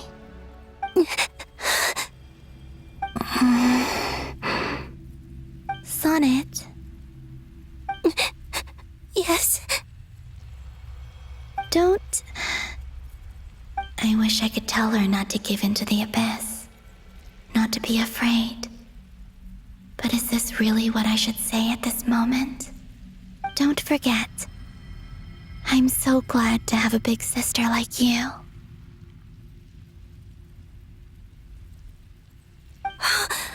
No, Hypo. Thank you. I'm okay. I'm not afraid. As long as my sisters are with me, I won't be afraid.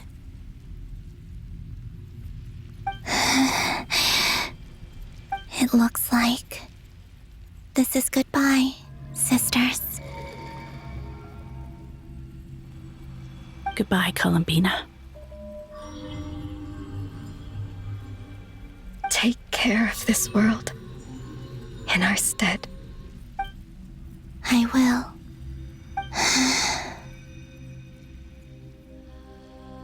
And now, it's time for me to bid farewell to my body, too.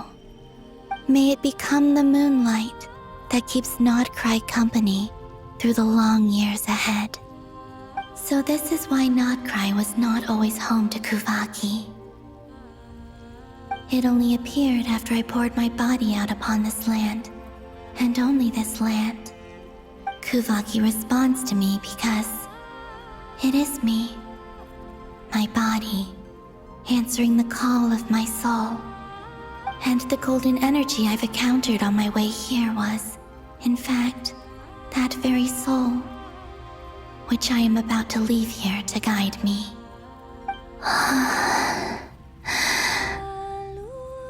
O power Triloon, eternal moonlight. I, Columbina Hyposelenia, lay aside my body. Let it be cast into the dark night to illuminate the future.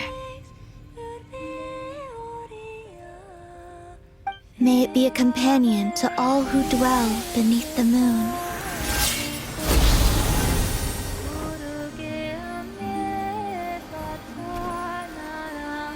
Until the time comes for me to return home.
Boss! That was crazy! Were we even allowed to see that? Is anyone? Oh, can you still see? How many fingers am I holding up? I see 2 fingers, and a look of sheer terror on your face. Truly astounding, Miss Nefer. Your eyes have glimpsed the very ends of the world, and yet they remain as sharp as ever. Or is the credit for this miracle due to Miss Lauma? It seems that even time itself is no match for your medical skills. Surely you jest, Mr. Flins. I suspect we have Columbina to thank. She must have realized the immense toll that the ritual would take and purposely set aside some of her power in the past to protect Nefer's eyes when this moment arrived. There is always a great price to pay for witnessing the truth, but it seems that this time, Columbina has shouldered that burden on our behalf. She chose the perfect method of getting a message to us. Though her eyes were always shut, she was clearly so perceptive. She knows us well. She knew exactly how we would think and what we would try. Despite being separated by time and space, we're seeing the same possibilities and seizing the same opportunities. We still don't even know if she's okay right now. But as long as there's a chance we can do something, we'll fight to make it happen. We'll get you back somehow, Columbina.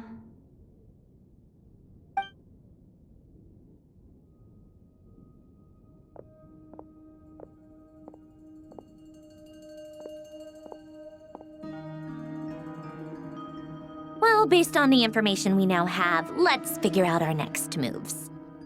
Thanks to these gentlemen, we have a much clearer picture of the situation with Dottore.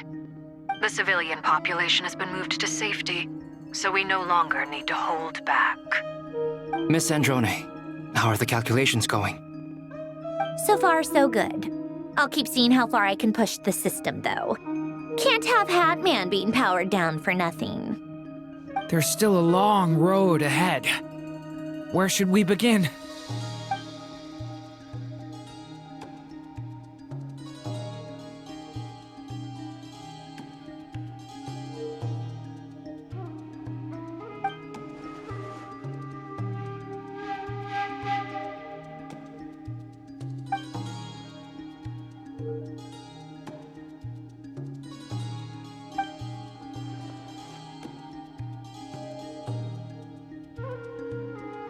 Our plan is clear.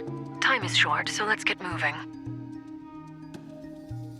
There's just never enough time, is there? Time is the bane of my existence. Ugh. Anyway, I'm gonna get back to work. All right, we'll do our part too. Yeah.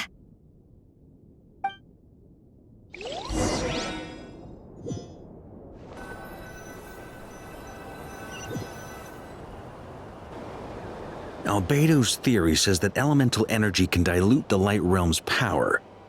But I'm no expert in building elemental defenses. Sounds like something out of the advanced elemental theory section of the library. Whew.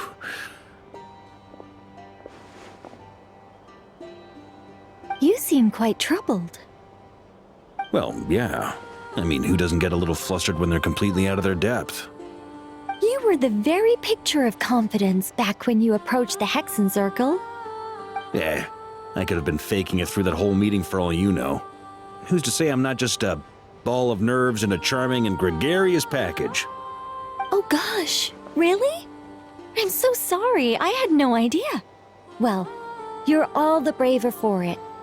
Still, I was much more in my comfort zone than I am here. At least in Mondstadt, you can cry for help from a cliff top and actually stand a chance of summoning Barbados himself. Things have never looked bleaker than they do now. If we don't pull this off, Teyvat's doomed, isn't it? Oh, you think so? Actually, yes. Yes, it probably is. It's a shame. Don't put too much pressure on yourself. Teyvat has faced annihilation many times in the past, but it also gave us you, didn't it? Hey, don't give me that. It's not like I'm anyone special. I disagree. Every human born in this world is special. We angels have always believed that. In that case, this humble human being has a big favor to ask of you. I thought you might say that. I'm sure Alice, in her great wisdom, sent you here precisely to help us in this difficult time, yes? Well, that has less to do with her wisdom and more to do with my power. Of course, of course. Well, the thing is, these elemental defenses we're about to build, I don't think it's a question of if they'll fail, but when. Durin's findings from his patrols make it clear that Dottore is constantly expanding his territory. First it was his lab, then the design bureau, and now this. It's not realistic to completely stop him encroaching on the rest of Nagrai. Rather, our goal should be to stall him for as long as possible. If Miss Sandroni's calculations are correct, well, they're the closest thing to certainty we have in this situation, so let's assume they are. Anyway, her calculations suggest that our best hope for victory lies in Miss Columbina's return. It's up to us to slow Dottore's advance and buy time for her to make a return. Are you asking me to help you with building the defenses? No. I'd like you to prepare for what comes next.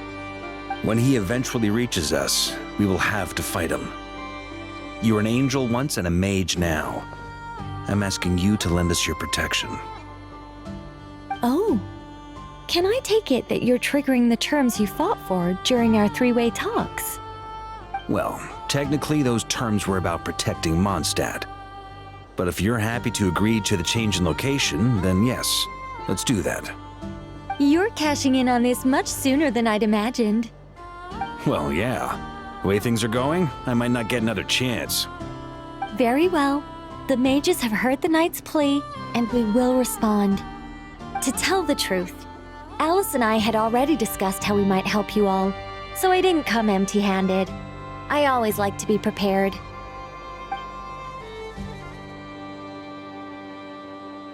This is... wow. Yeah. This is great. Seriously, thank you. It's been many long years since I had a chance to dazzle humanity with a little divine intervention. To humbly serve as a reliable and responsible guide. Anyway, Knight of Boreas, please accept this gift in recognition of your great virtue. Go now. May the angel's blessing deliver you safely to your destination.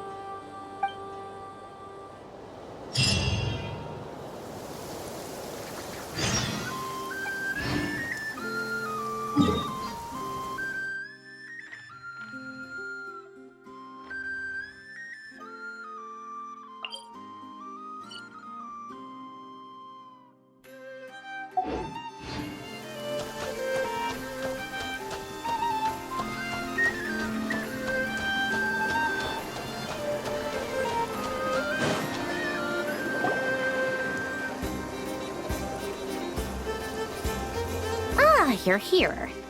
Sandroni! How are things going? Glad you asked. You two are about to become the first people to lay eyes upon my masterpiece.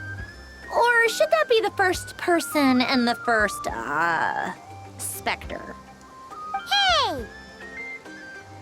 Whatever. Come, feast your eyes on this. Wow! We've never seen something like this before! This meter displays the progress of my formula. Currently, it's still making the most important connections. Once it's finished running, I'll deliver it right to your side. And then, we can finally bring Columbina back. What do you mean, deliver it? Can't you just tell us over the Dodo communication device? It'll just be some numbers, right? Ugh, you're such a greenhorn. This isn't the kind of formula you solve in math class.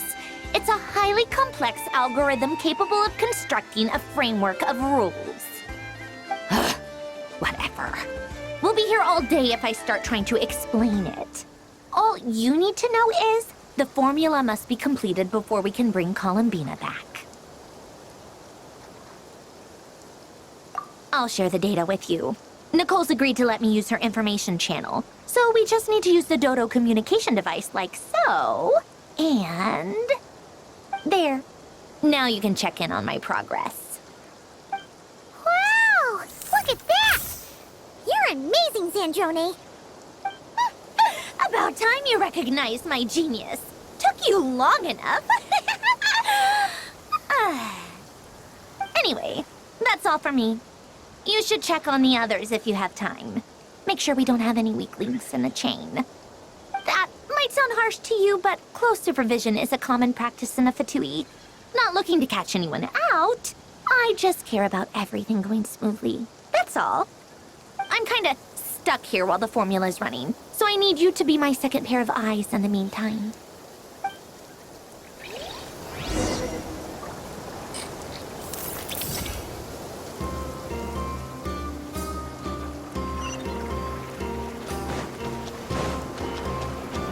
Rise like smoke!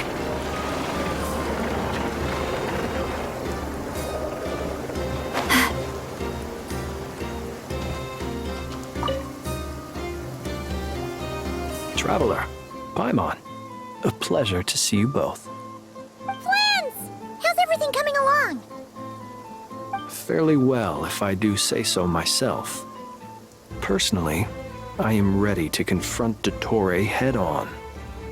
Ooh, you sound much more serious than usual. To be honest, I am not usually fond of exercising my full strength. For one thing, it's hardly conducive to maintaining a low profile. Besides, I believe one should have the right to choose when to show their hand. I am conserving my strength until the moment of battle is upon us. Anything to boost our chances of victory. Seeing you get into the zone like this really puts Paimon at ease. Huh, Traveler?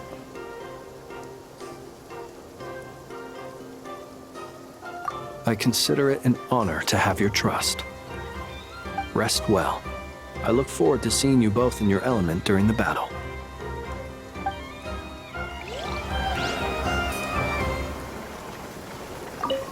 Rest well. I look forward to seeing you both in your element during the battle.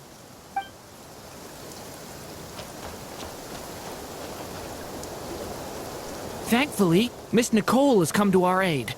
Nasha Town is now looking very well defended. Golden Flame. Yes, that's Nicole's power, all right. Based on the latest message from Grandmaster Varka, it sounds like they've reached an agreement. The situation should be more stable with her assistance. Everyone will have at least some degree of protection. Albedo! Durin! Hello there, you two. Are you well rested? That's good to hear. As per the plan, Albedo and I will be in charge of Nasha Town. As Dottore's energy field expands, it's creeping ever closer in that direction. But we will do our best to hold our position. We fought side by side many times before, and always with great success. I believe this time will be no different. So don't worry about us. Focus on fighting Dottore.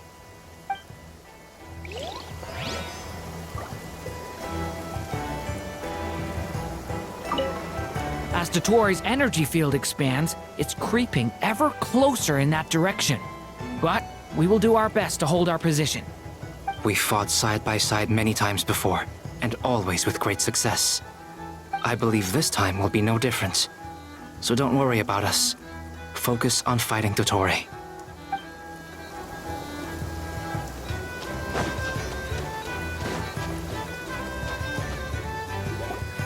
Yes, Miss Moonchanter?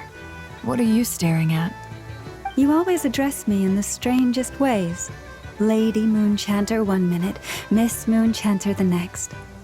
Yes, and? Are either of those incorrect? Not as such. It's just that I simply call you Nefer nowadays. Uh-huh. That's my name. What's your point? The point is I don't add any honorifics or titles. Meaning what?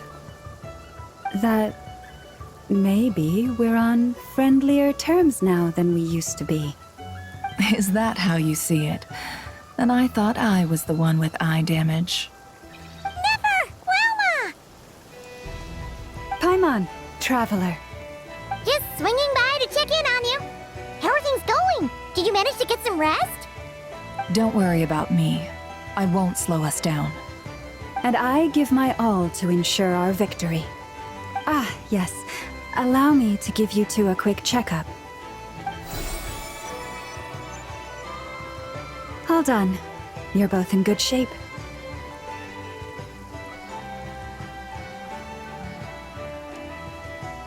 You're welcome.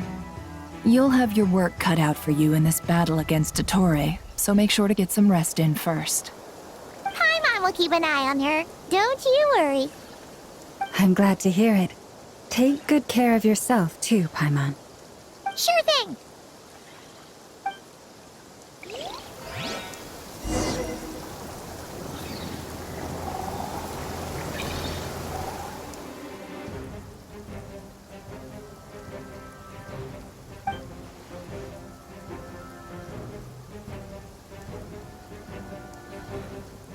Here they come.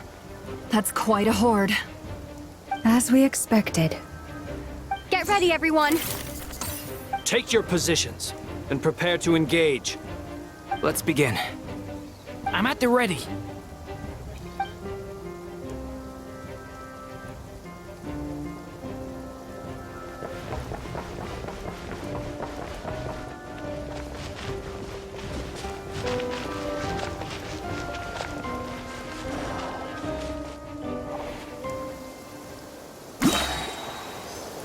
What a waste of time! Change Yours, plan. go! Go! Yeah! Close your eyes. Observe.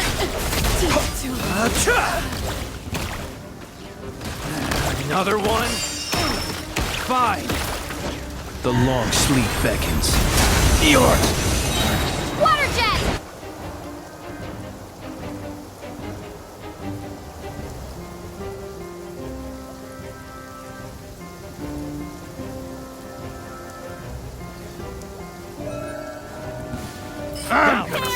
Yours, go! By the frost moon, can't hide the truth. These creatures cannot stand against us. Oh, fighting talk. Just don't let your guard down. That goes without saying. I'm hardly the risk taker in this group.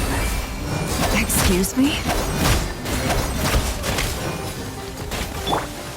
Forest, protect us. For the everlasting forest. Can't hide the truth.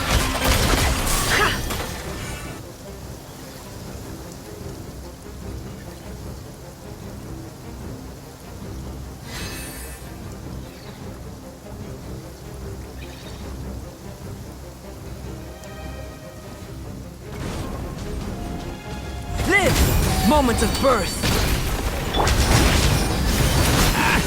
A turning point in coming to being.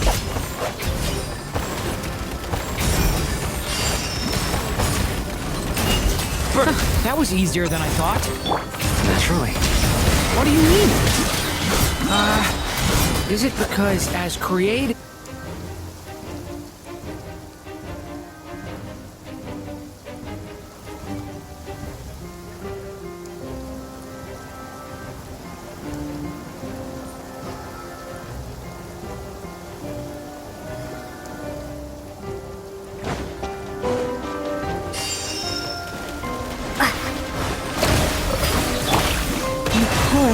It all adds up.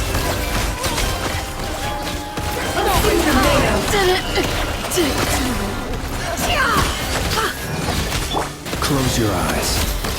Beastside people have always used fire to drive away wild beasts. Wouldn't a lantern work just as well? You read my mind, my dear friend. I was just about to say that. All right then, dear friend. Bring the light.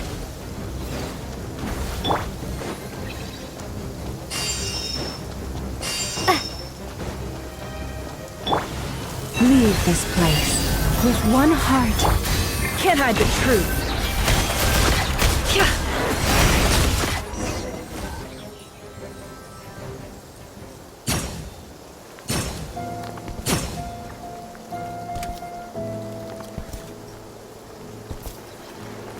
You're looking well.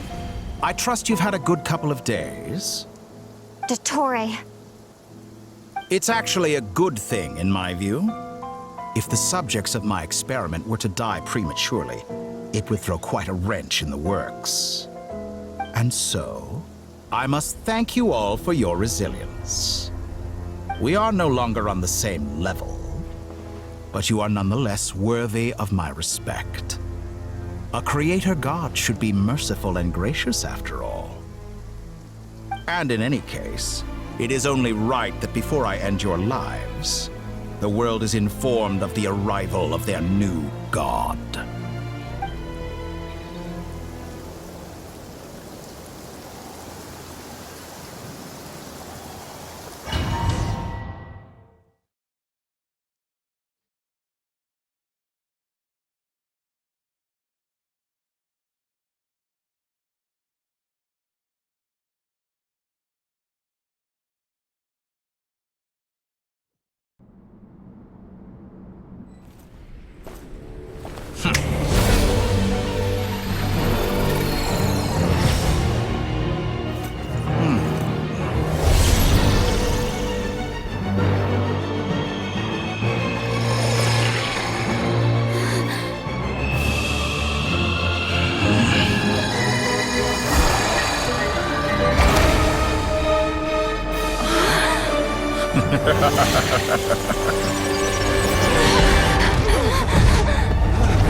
The experiment begins.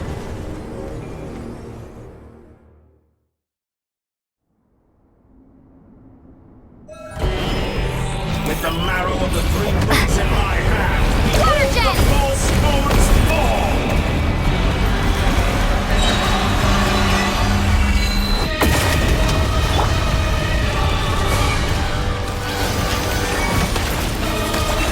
For the everlasting force. No more lies. That's more like it. Some results of dust. Be shackled.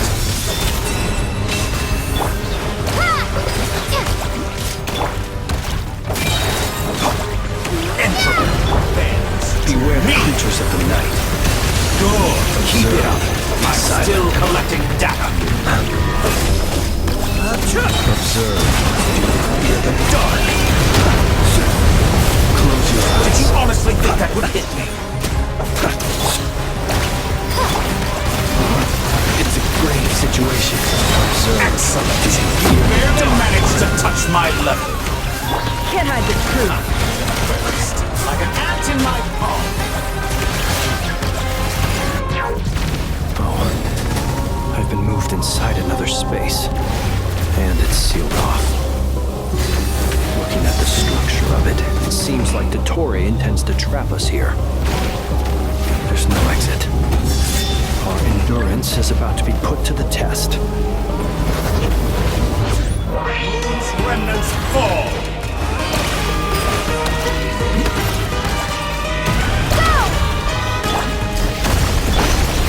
You paralyzed land with one heart. No more lies. It all falls into place. Leaving openings on purpose. Good. Keep it up. I'm speed shackled. The mystery unravels. Leave this. Did you honestly think that would hit me?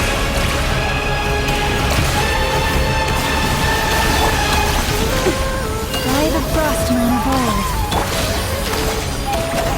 Can't hide the truth. Good. Keep it up. I'm still collecting data. Seek within. In my hand, behold the false moons fall.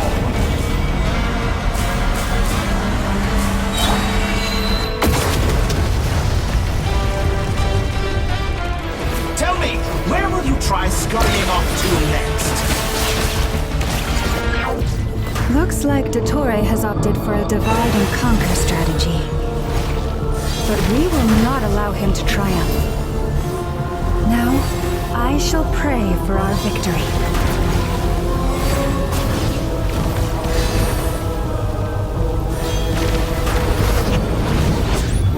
Entry! Me! Excellent! Such a simple attack, and you're already struggling. It all adds up. The deception ends here. What a joke!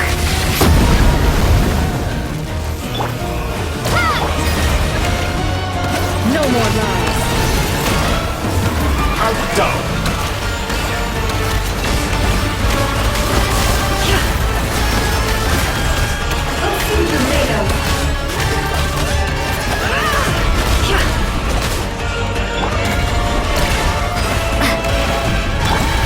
It all adds up.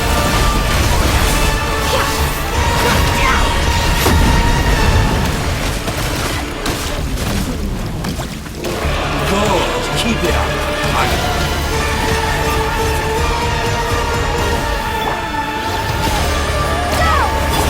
No more lies. All the long years The teach mystery you unravels. nothing.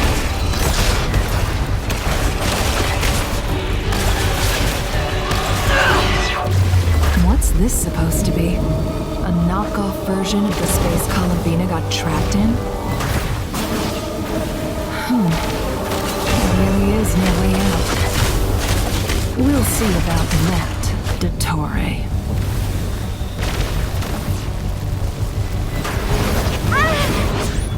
Entra, my apologies. I had not intended to take your teammates from you. But you have a choice. Obey, and I can release them. An excellent deal, if you ask me. Won't you consider it?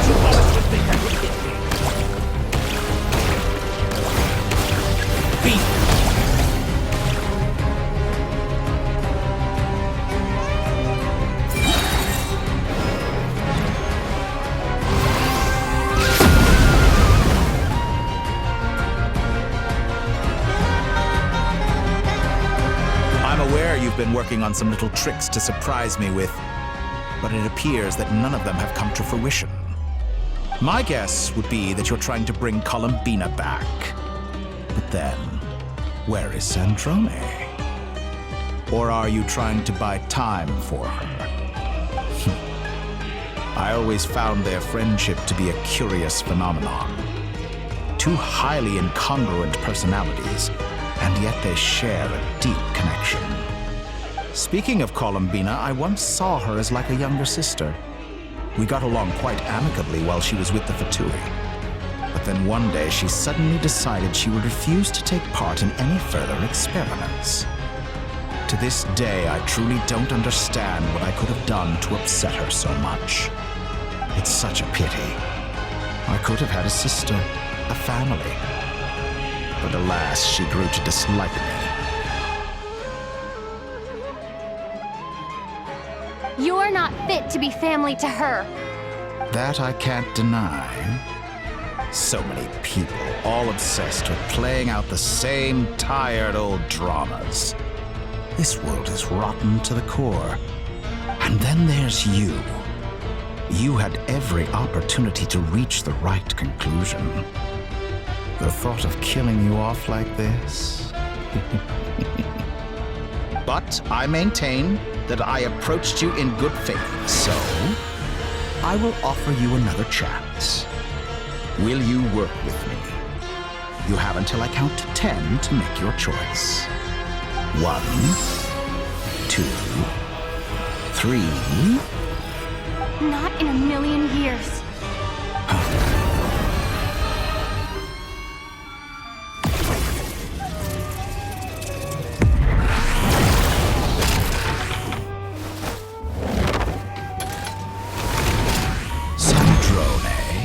What a pleasant surprise. I didn't think you'd join us all the way up here. You're as sick and twisted as ever. Don't fool yourself into thinking anyone's grateful for the chances you're offering them. Sandrone, the formula hasn't finished running yet. Funnily enough, I was just discussing a collaboration opportunity with the Traveler, and then I see you. who I must say is a good example of an opportunity gone to waste. Gone to waste? I said that everyone would get one chance, and you've used yours to march right back into the lion's den. So yes, it's an utterly wasted opportunity. And what makes you think I believe a word that comes out of your mouth? I was planning on disposing of your little formula after wrapping up more urgent business here. Since you've taken the trouble of serving it to me on a silver platter, I can simply bring it forward in the schedule.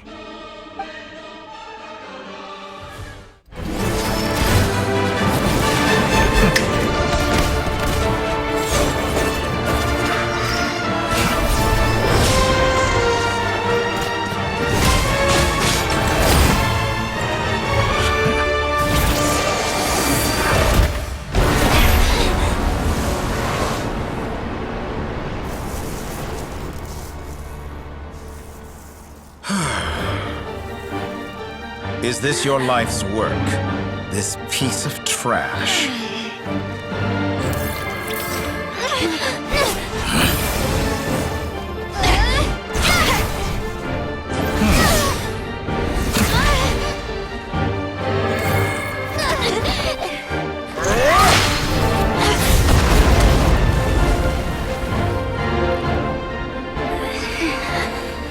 Your formula runs too slowly, Sandrone. You put your hope for success on others instead of fighting dirty. That is why you have failed. Now, whom should I slay first? Any volunteers? No one? How nice of you to leave the decision to me.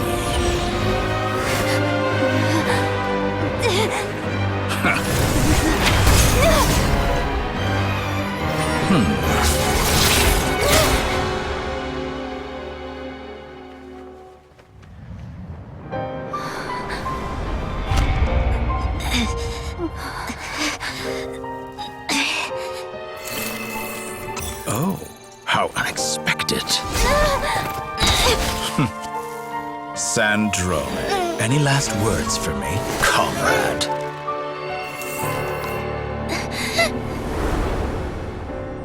Is there anything you wish for?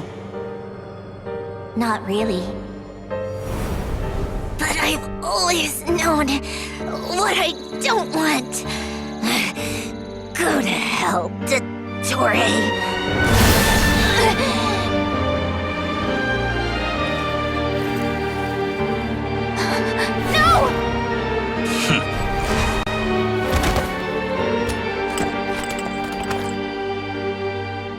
And now, you have failed.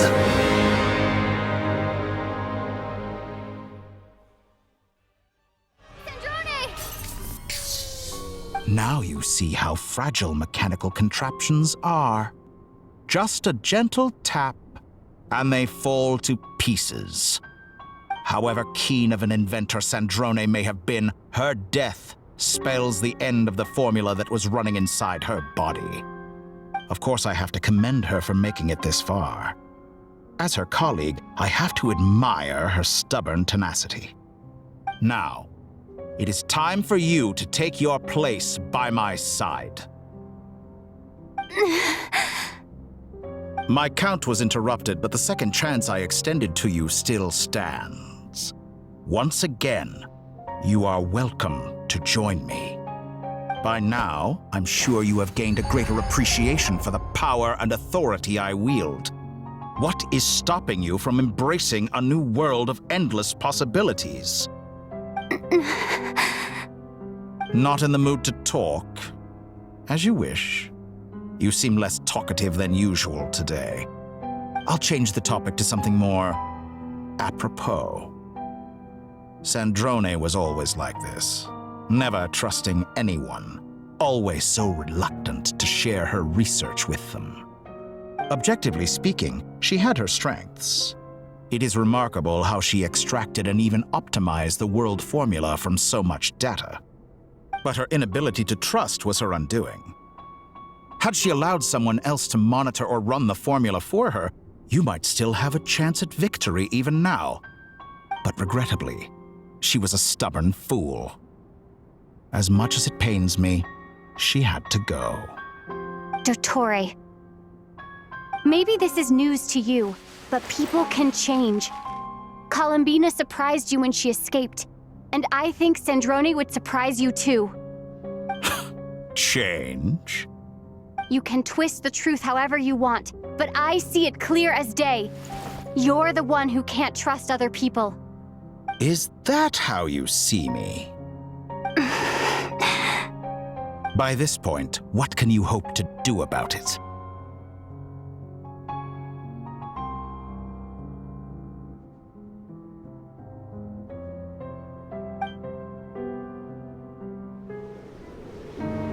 It is pointless to fight on. You've already lost. Wrong. You can't win this, Dottore.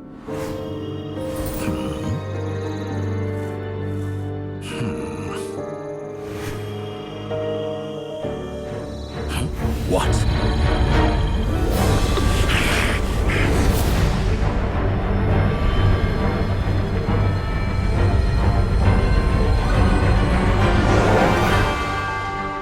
My formula can get us 90% of the way.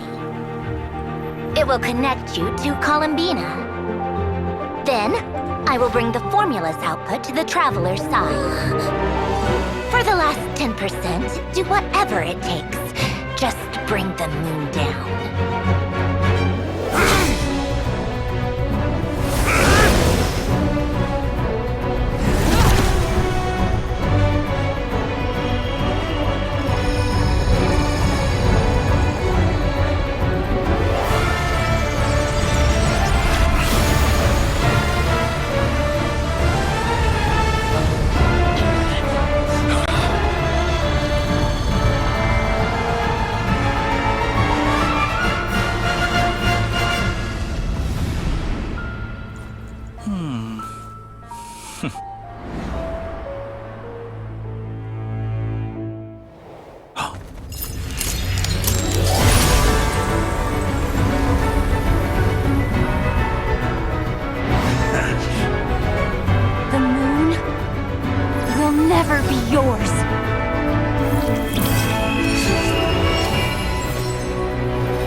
I turn my body into moonlight and pour it over Nodcry. My soul I leave here to inform my future friends. Lastly, I will hide the Trilune Authority within the Frost Moon. And when my body, soul, and authority are reunited, finally...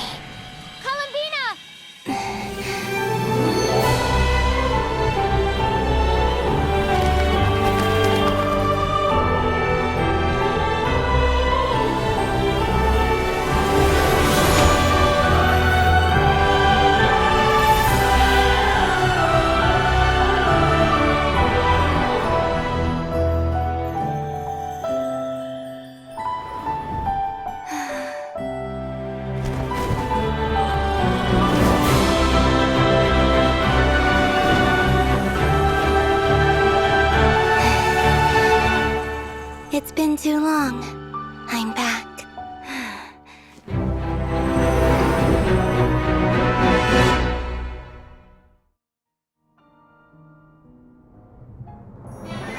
Stay focused on the battle, Traveler. What a touching reunion. Though I personally find myself repulsed by the sight of weaklings huddled together for war. Now you're quite finished patting yourselves on the back. Show me how long you can struggle before you drown! Did you honestly— Watch out, Columbina! He can manipulate space itself! I know. Wait for the right moment. We'll strike together.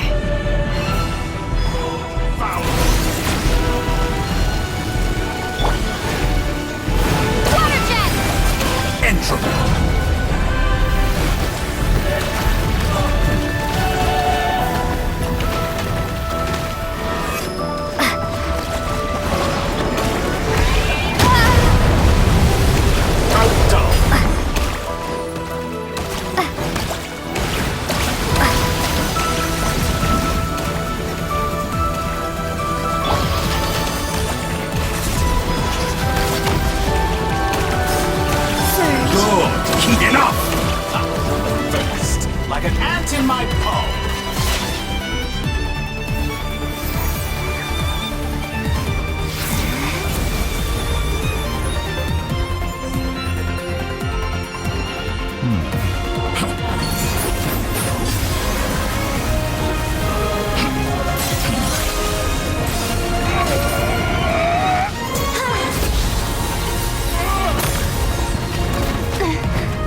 blessing.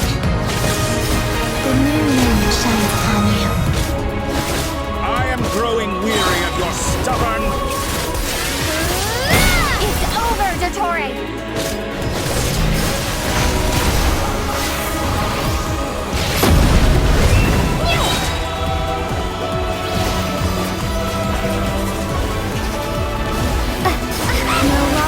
The world kept...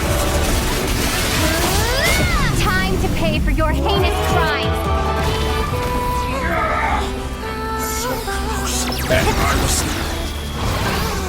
The moonlight dispelled the darkness.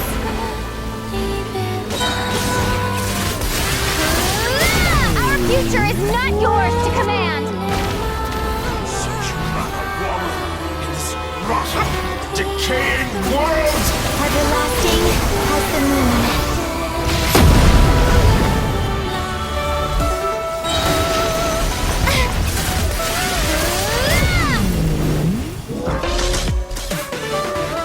Only I could shape the new world! Only I!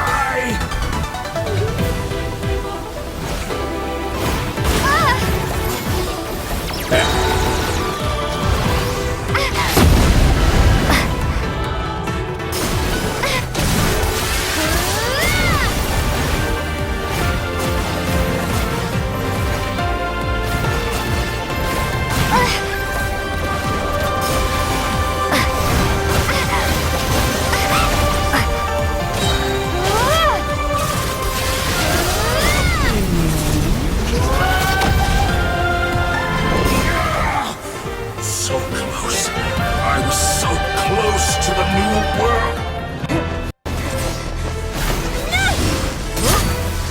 Willfully blind. How can you be so satisfied with your fate?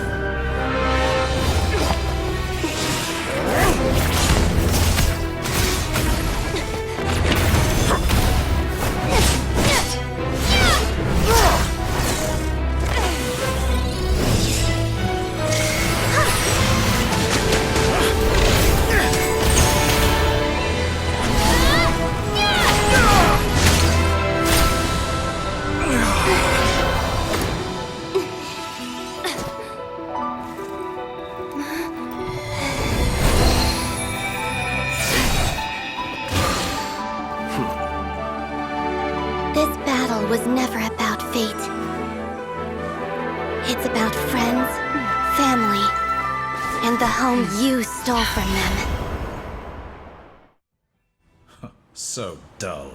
Only the weak rely on each other for comfort. You shall see.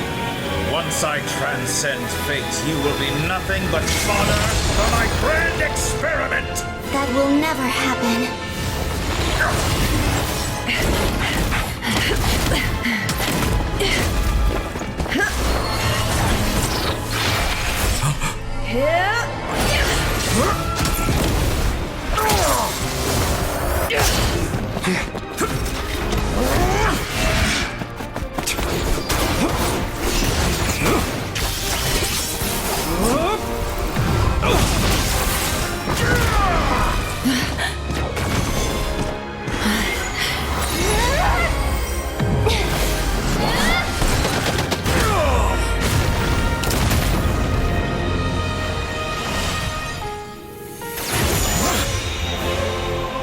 Today, the moon lights up this world once more.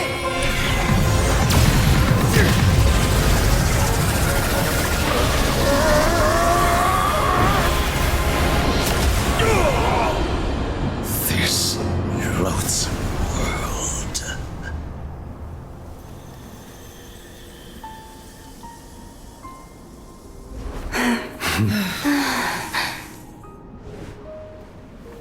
No, this world is our home.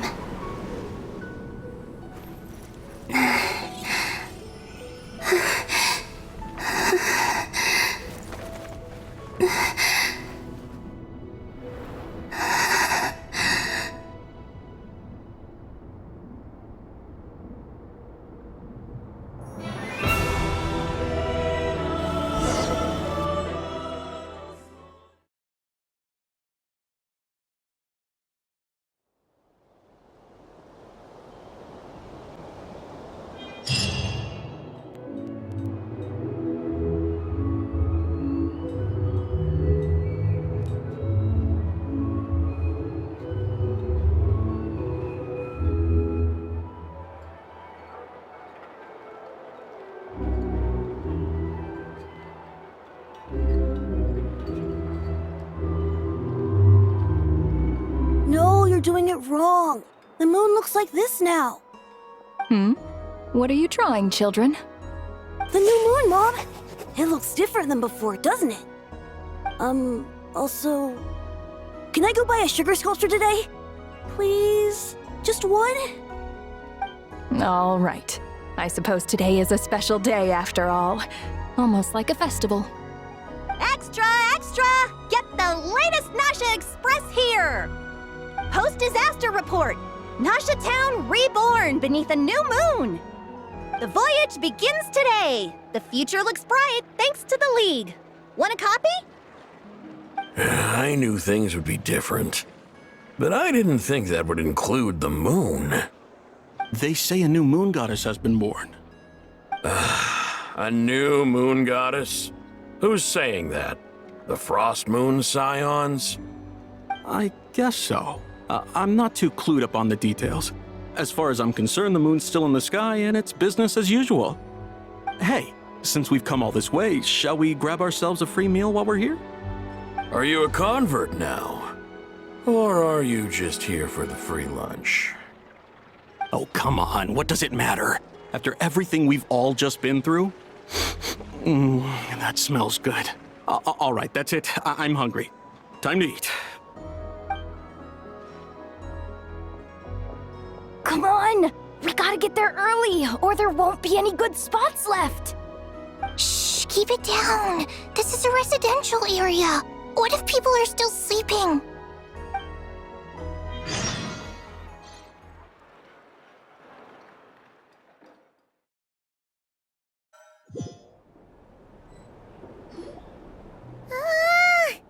Why is it so noisy outside?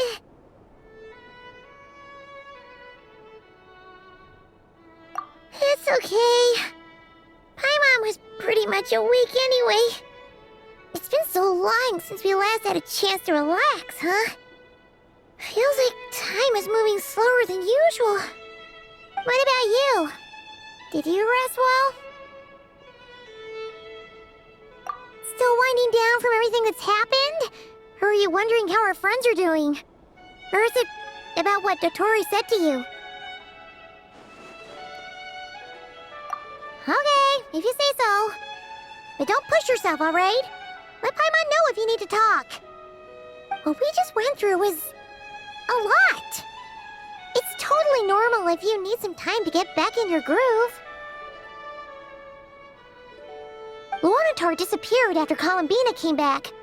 Apparently, she was part of Columbina's soul or something. Still, Paimon kind of misses Luanatar somehow. But anyway, you did great. So did Paimon. We all worked our butts off to contain this disaster, and in the end, we made it. So, chin up, Traveler. You should be proud of yourself. Hey! Don't poke fun. You should be glad that Paimon's growing as a person.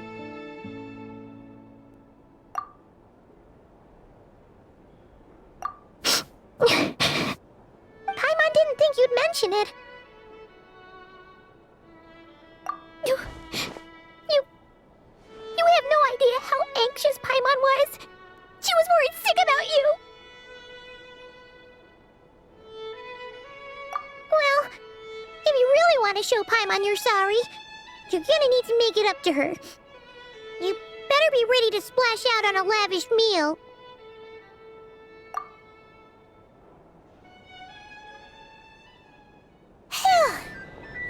Okay. Paimon's full now.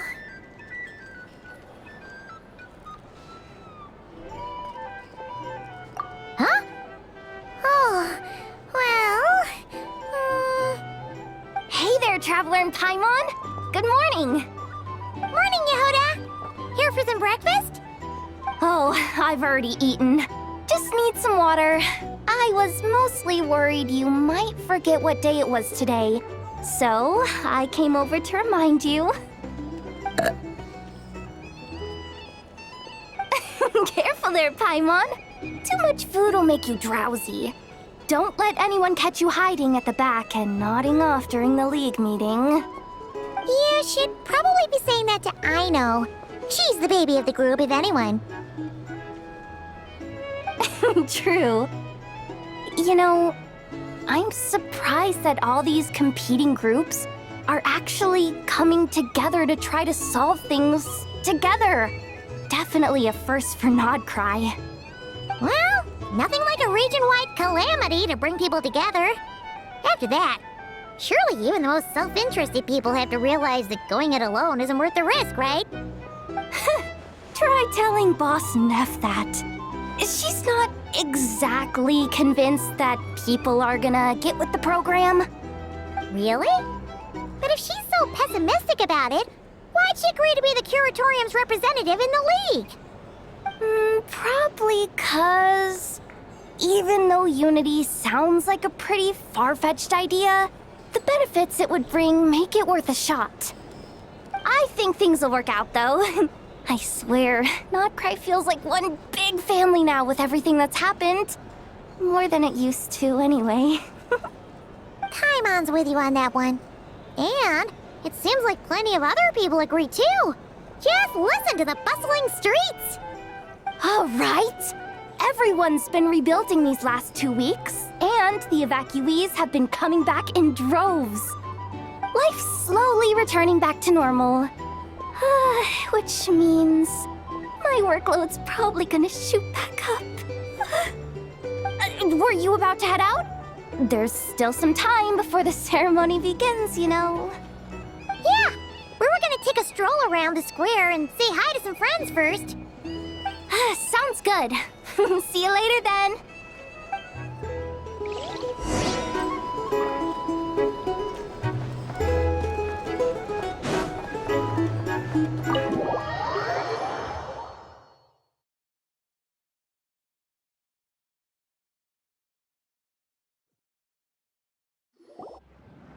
Please accept today's boon. Have a nice day. Are Paimon's eyes deceiving her? Or is that Inefa handing out food for the Frost Moon Scions? Hello there. Would you like a feast of the moon, along with some snacks of the day? So, what's new, Inefa? It was only a few days ago when we last saw you, but it looks like you've joined the Frost Moon Scions in that time. And I know too? What are you talking about, Paimon? We're just here to help. Duh. In the wake of the disaster, it's all hands on deck. We responded to Llama's request for support. At times like these, the smallest good deed can inspire others and help them through the hard days ahead. And we're using eggs and heating tubes to make that a reality. In true Krumkake Crab Shop style! Enough! Did you hear that? The Traveler said I did good. The Traveler! That's because it's true, I know. Proposal. If you can resist eating today's dessert, I will provide you with compliments, too. No way! Well, that proposal got shot down quickly. I need something to get me through the hard times, too, you know. Mom! Yes, dear. Go right ahead. Excuse me. Could I take a photo with the robot lady? She helped us get safely out of Nodcry, and she helped us get back home too. She's the best. Of course she is. And since I'm the whiz kid who built her, that makes me even better than best, right? But you stole my snacks though. Oops. Shall we move to the open space near the center? The view there is better. Thank you!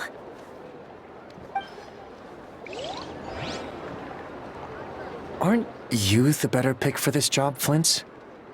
You underestimate yourself yet again, Master Ilua. Not at all. I rarely come by Nasha Town. I don't know any of the big shots here. All in good time. Socializing is a step-by-step journey.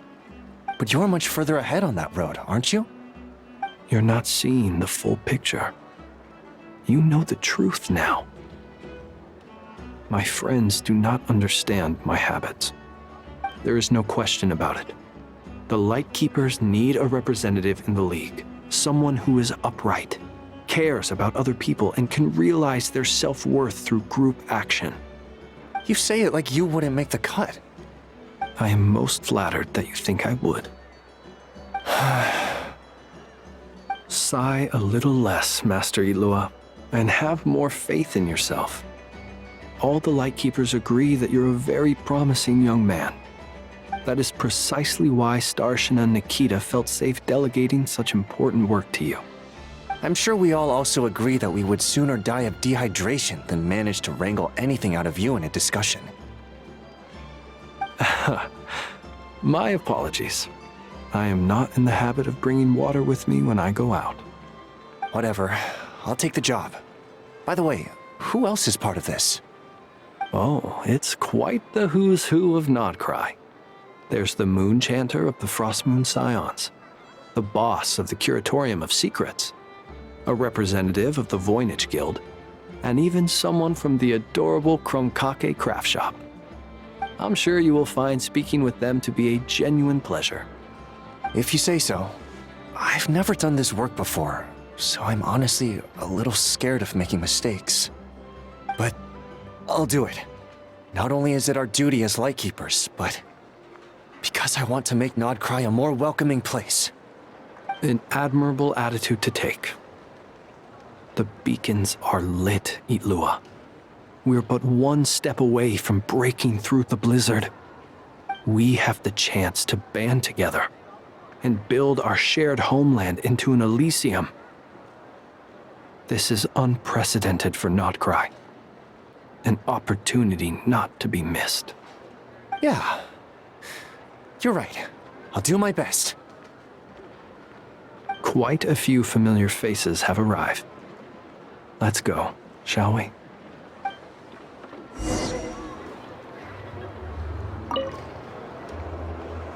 You look so cool when you fly, Miss Robot, and when you use your spear, too! And even though you took my snacks, it's pretty cool that you could build stuff like this. You've got so many inventions. It's amazing! Also... Micah, we need to go now. 1 second! Please take this Feast of the Moon, as well as some snacks. Share them with your mother and your lovely family.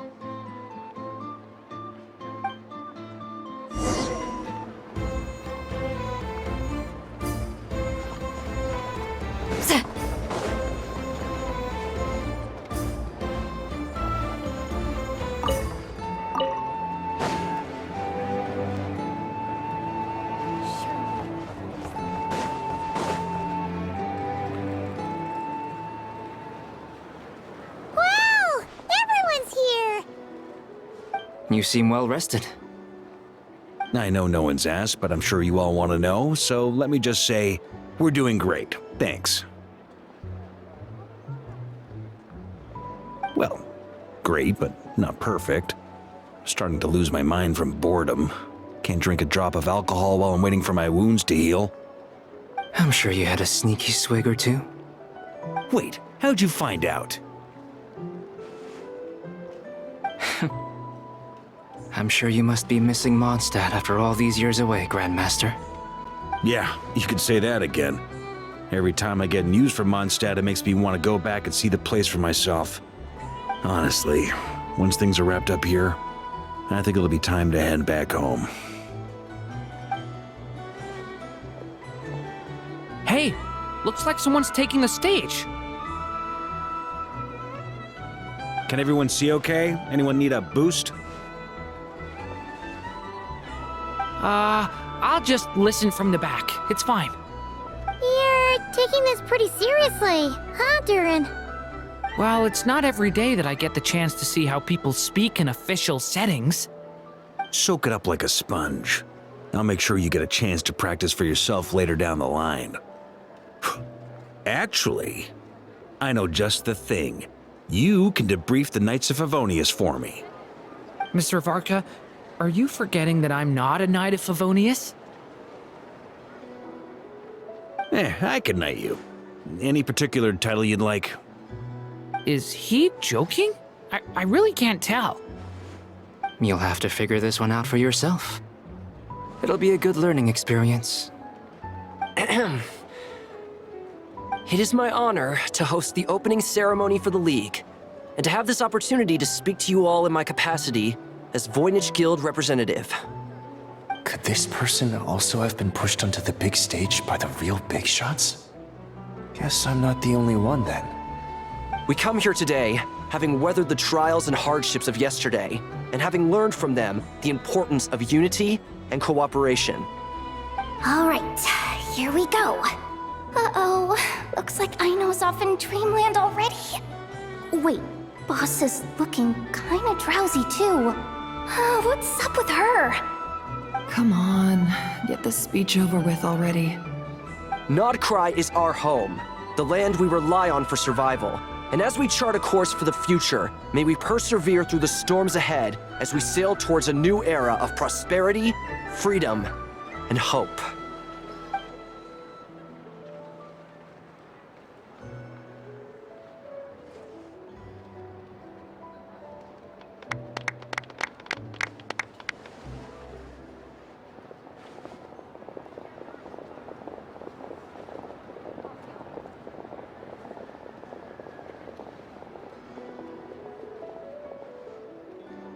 Looks like we'll have more opportunities to travel in the future.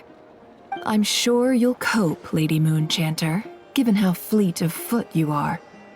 Unfortunately, I suspect I'll be too busy at the Curatorium to act as your host. We have a busy schedule, not to mention an international network of contacts to manage. It'll be all right. I'll just check your schedule with Yehoda well in advance. And if she's not available, I can simply ask Ashru. You...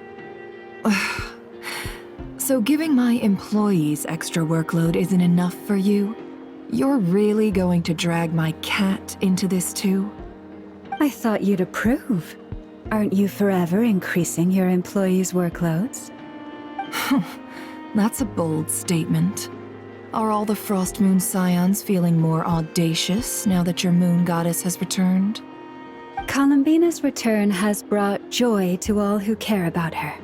That includes both you and me. As for the Frost Moon Scions, we are learning how to thrive independently, without relying on the moon goddess. It is up to us to make our home a more livable place. Joining the League is one of the steps we are trying towards that end. I like the word try. It's nice and non-committal. You can opt out at any time and still say you tried. You don't see a bright future for the Frost Moon Scions? Or did you mean the League? I'm just not as optimistic as you. The Frost Moon Scions should count themselves lucky that they have a leader as stubborn and enterprising as you. But Nodcry's a big place, with all kinds of people. Most of them don't enjoy answering to a leader, or even listening to reason. Well, that's where you and your methods come in. Unless the Curatorium of Secrets is only here for appearances. For now, yes. And that won't change until this venture becomes worth my while. What would make it worth your while? Getting out more than I put in. Right now, I'd barely break even, but I'll grant that it's a good start for Nodcry. Then maybe it's worth a try. All right, you can stop now. Or do I have to join the Frost Moon Scions before you'll get off my back? You'd be very welcome to join us. Hey, you two! Congrats on all your hard work! What are you chatting about? Nefer was trying to dissuade me from adding to her employees' workload. Also, she's considering joining the Frost Moon Scions. Sorry, what? Your conversations are always the most interesting. Would you two care to join me for some tea before heading to your next destination?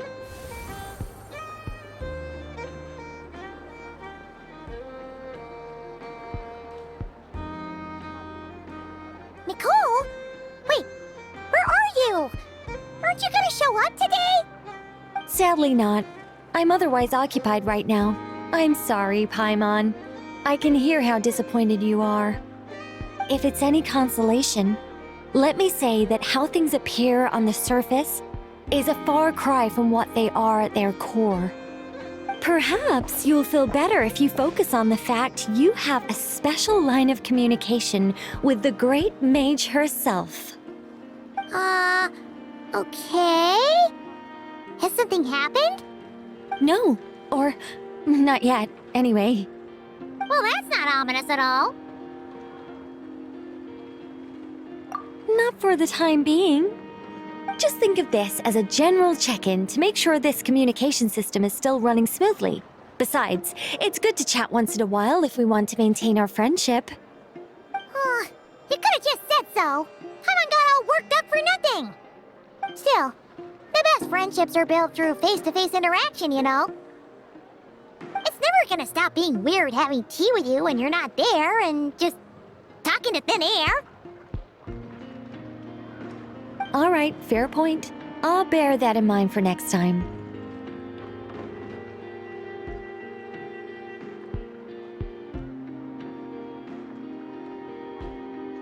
Yeah. Any update on that crisis at the world's borders? Alice just informed me that they had their work cut out for them. And now everyone's thoroughly exhausted. But they did finally get things back under control. Still, we can't let our guard down yet. The disruption caused by this disaster has made Teyvat easier to detect from the outside universe. She plans to wait for things to stabilize, then reschedule her Mondstadt vacation plans. As for me, I agree with Hat Guy's perspective. This is a time when many new variables are emerging, and the situation is changing constantly. Plus, most of this change is for the worse. We have to remain vigilant and ensure that the embers of chaos are not rekindled. I did notice that the energy in Nodcry changed somewhat after the War of Funerary Flame, but since it was still aligned with the Light Realm, I never gave it a second thought. It looks like I'll have to examine the connections between phenomena I observe more closely in the future. Just doing my duty. It's more or less second nature by now. Of course. To give you the full picture, I'd have to start with the substance from which angels were formed. Never mind. Paimon's right. Showing off my knowledge would be much more satisfying in person. By the way, you did receive the gifts from the Hexen Circle, yes? I'm not trying to claim credit or anything, but my pride demands that I at least mention it. They're quite similar to the protective talisman that Alice gave Dory, but with some very special enhancements. Oh!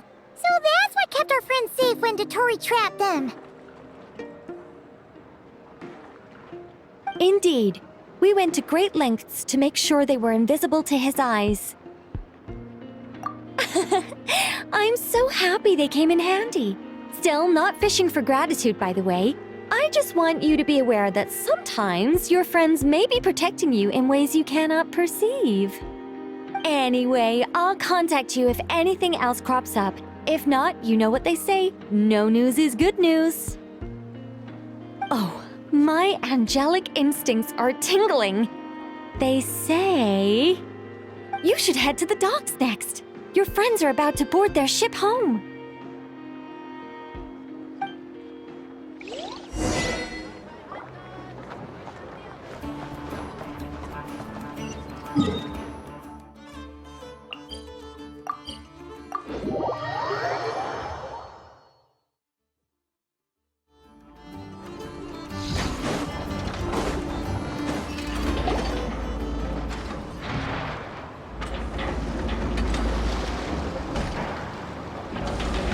You're here. You're here too, Hat Guy! Are you heading back together? No. I'm bound for Sumeru, and she for Fontaine. We just happened to cross paths at the harbor. Everything seems fine.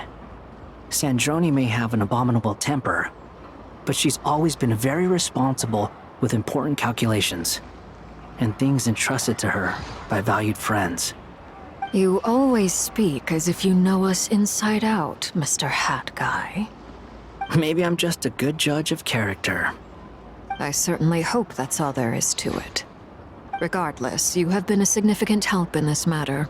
For that, you have my gratitude. I didn't do anything special.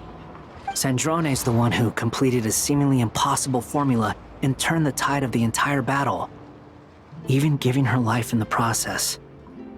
She's the one we should be thanking. Even we were unaware that Sandrone had hidden the real formula inside Polonia's body. She managed to fool Dottore into thinking the formula was running in her system by installing an identical-looking decoy within her. She probably realized that she didn't have the strength to stop Dottore. But this way, she could at least get him to lower his guard. She always worked like that. Always had a backup plan. Well, that's why I'm traveling to Fontaine. She made a request of me long ago, and the time has come to fulfill it. Think of it as her will. She said that should she ever fail in a mission, she'd like me to deliver her core and Polonia's to the Fontaine Research Institute. She also mentioned that she had made arrangements for people there to set her affairs in order. Some of her personal effects, such as her notes, were left to me. I've decided to take them back to the House of the Hearth, for safekeeping primarily, but also as mementos, I suppose. However, there is one book among them that I'd like to leave in your care. I'll have someone deliver it to your residence at the flagship at a later date. No, I was specifically warned not to tell her. This is her last wish, and I will abide by it. I can only hope so, but none of us here can know for certain. I bade farewell to Columbina earlier today. As promised, she turned the iridescent moon's marrow over to me. She spent a long time with Sandrone's body, saying her goodbyes. Oh, is she alright? Sandrone's passing has left a great wound in all of our hearts. It will take time to heal, but Columbina surprised me. She offered me some words of comfort before I departed.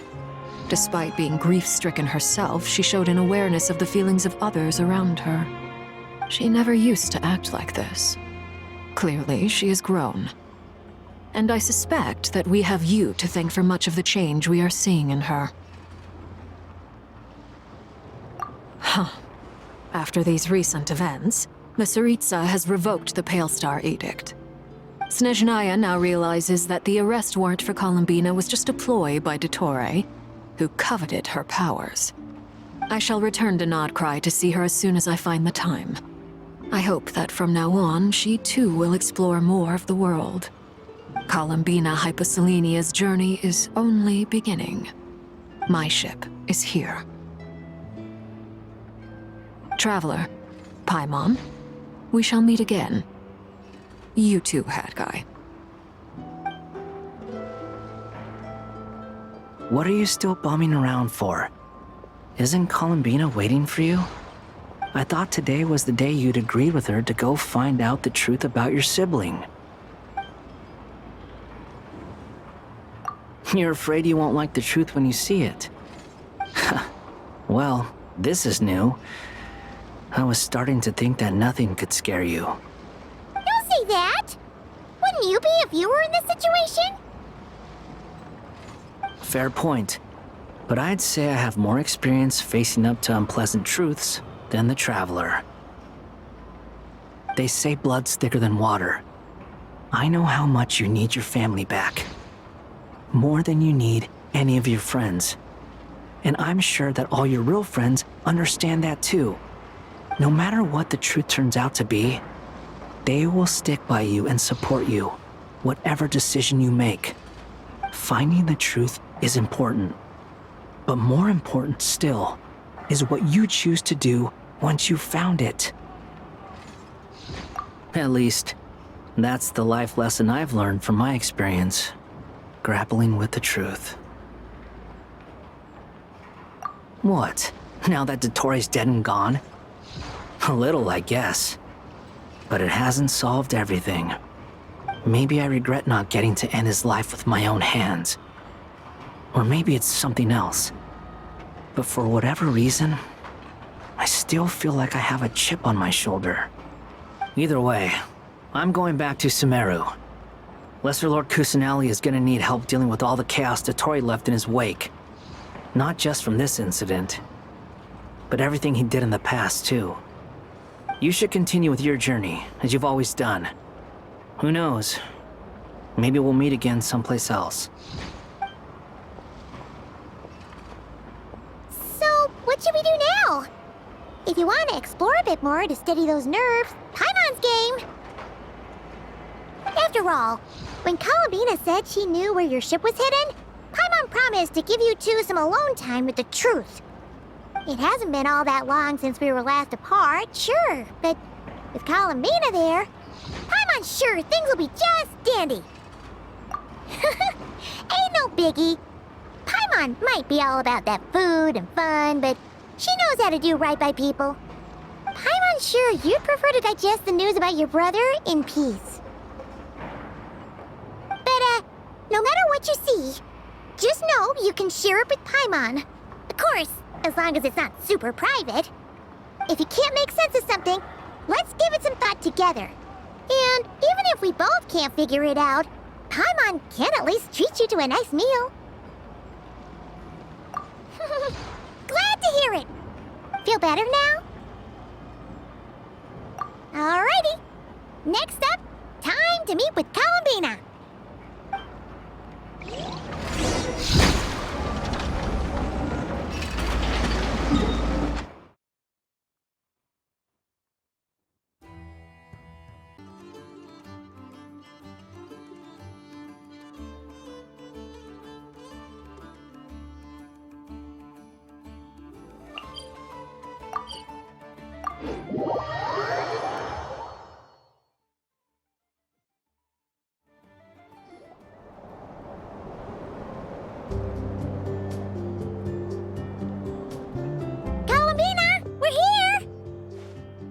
Can't quite believe we're meeting out here. We've gotten used to walking over to Silver Moon Hall whenever we go see you. Well, you're still welcome to go there whenever you want to see me. It's just, now that it's all over, I've decided to make some changes. Try and fit in with the Frost Moon Scions, like Lama suggested.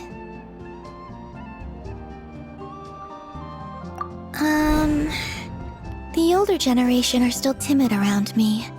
They don't dare get too close, and they bow their heads when I walk by. But things are much better with the children. I see more curiosity in their eyes. Hopefully, by the time the next Moon Prayer Night comes around, I can enjoy the festival with them as myself, without having to pretend that I'm only dressed up as the Moon Goddess. You'll do fine, Columbina. Paimon's sure they'll realize you're super nice once they get to know you better. You really think so? When we first met, you thought I was a little up in the clouds. We were just starting out then, come on! So Lama told you, huh? I'm only teasing. I know that I have you to thank for pulling me back down to solid ground. It feels good to finally stand firm on the earth where I was born. Oh, that's great!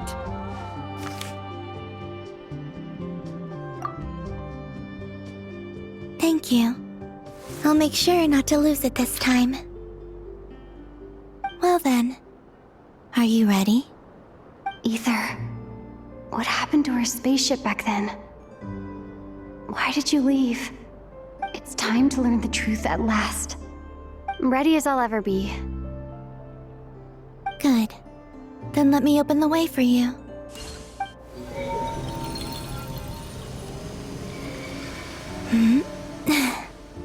Where does this lead?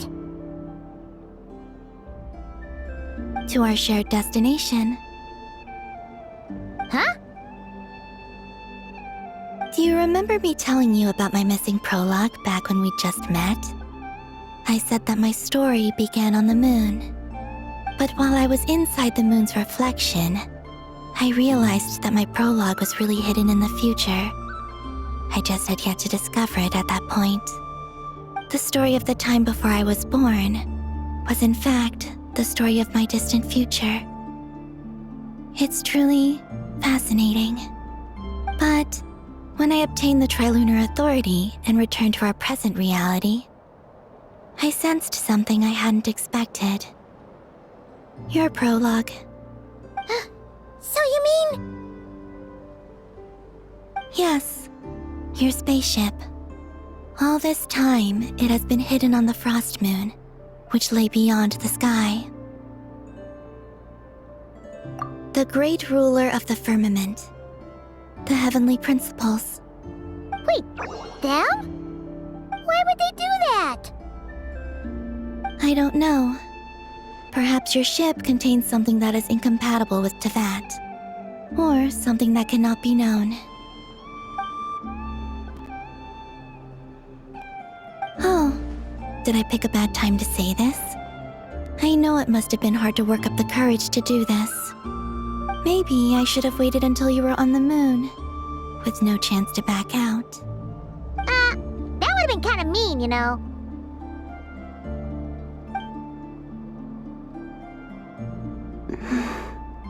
Take me there. Oh? Whatever is hiding in that ship, it belongs to me and Ether. Those memories belong to us. No one else has the right to decide whether I should or shouldn't know about it. Not even the heavenly principles. Very well. Then let's go. You two take care, alright? And don't forget to come back soon! Rest assured, Paimon. We will. Traveler, after you. Thinking about the story that we'll find hidden on the moon? Yes. And hoping that it has a happy ending. Stories like that don't exist, you know? You don't believe in happy endings? I don't believe in endings.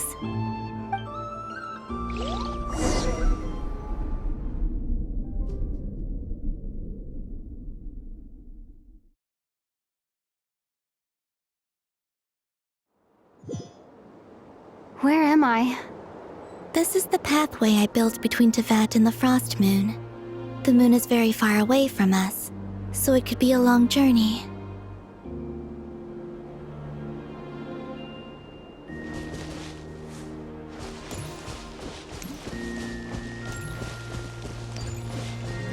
After I obtained the Trilunar Authority, I unwittingly saw past events from many of my friends' lives. One was Lauma. She was so young when they chose her to be the Moon Chanter. From then on, the Frost Moon Scions looked to her to bring messages from their goddess. But, for better or worse, I had left Hisi Island before she was ever born. It was not until much, much later that she met me. I think it's for the best. Because of the way things turned out, you had the opportunity to become friends. You're right. In that sense, I think we were both very lucky.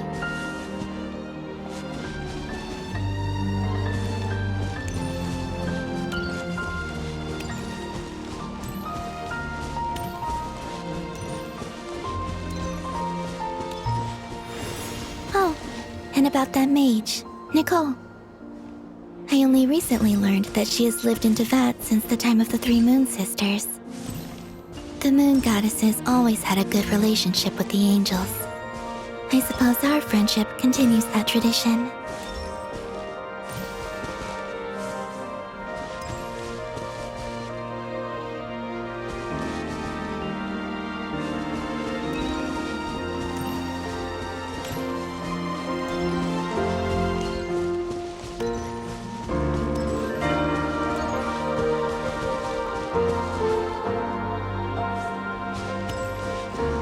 And then there's Sandrone. I never knew that much about her, beyond the fact that she was created by someone called the Lord Artificer. She, too, suffered for a long time before joining the Fatui.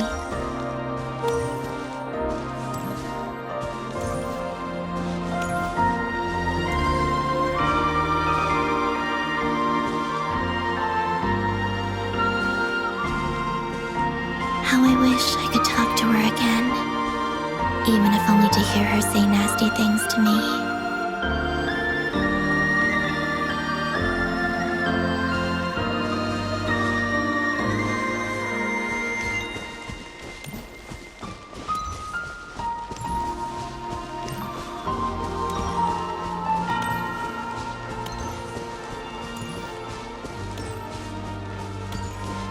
Also, I saw your sibling's story. I'm afraid I didn't see much. It seems that he rarely came to the surface, where the moonlight shines. But I did notice that back when you first set out on your journey, he would often appear nearby, gazing at you from afar with a guilty look in his eyes. Ether... Let us speak no more of the past. I probably shouldn't reveal so much about my friends. It's not my place. Let the moonlight carry us forth. We are very close now.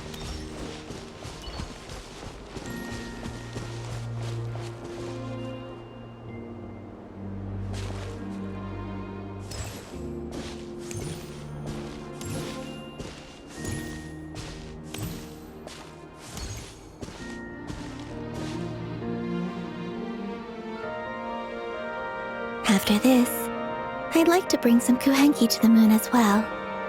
If they're willing, of course. What about your other friends? Will you bring them to visit too? Certainly. But I'll need to tidy the place up first. This home hasn't received any guests in a long, long time.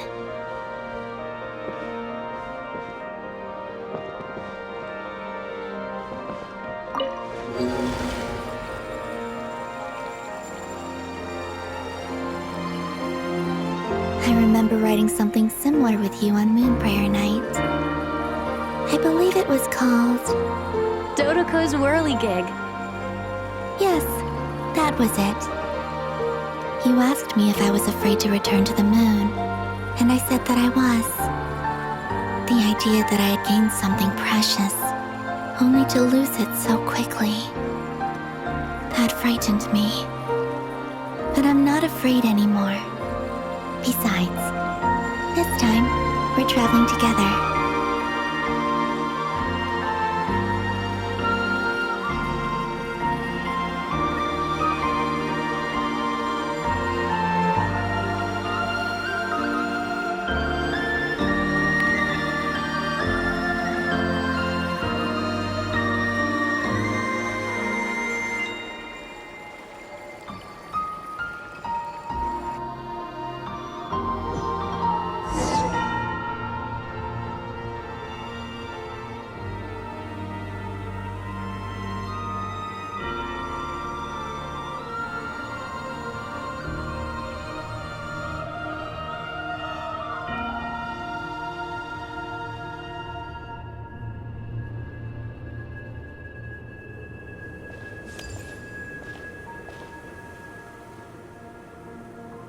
We're here.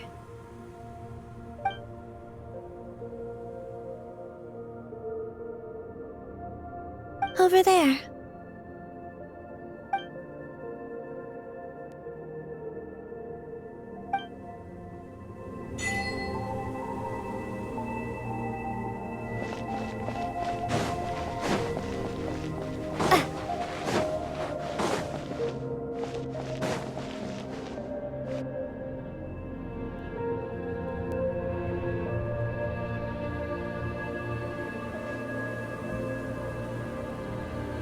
Our spaceship. It's huge. I suppose that the moon is the only place one could hide it. It'll be all right. Huh? The way you feel in this moment, I went through it too, On Moon Prayer Night, the door was right in front of me, but I struggled to find the courage to step through. Solitude for me once meant living a life in which even I was absent. Before I met you, that was the only life I knew. But that night, solitude meant throwing away the life I had gained after meeting all of you. Columbina. Go. Retrieve the part of your life that was once lost. Trust me, you will lose nothing by doing so. Look, Teyvat is right there. All of our friends are down there, waiting for us. You're right. Thanks, Columbina.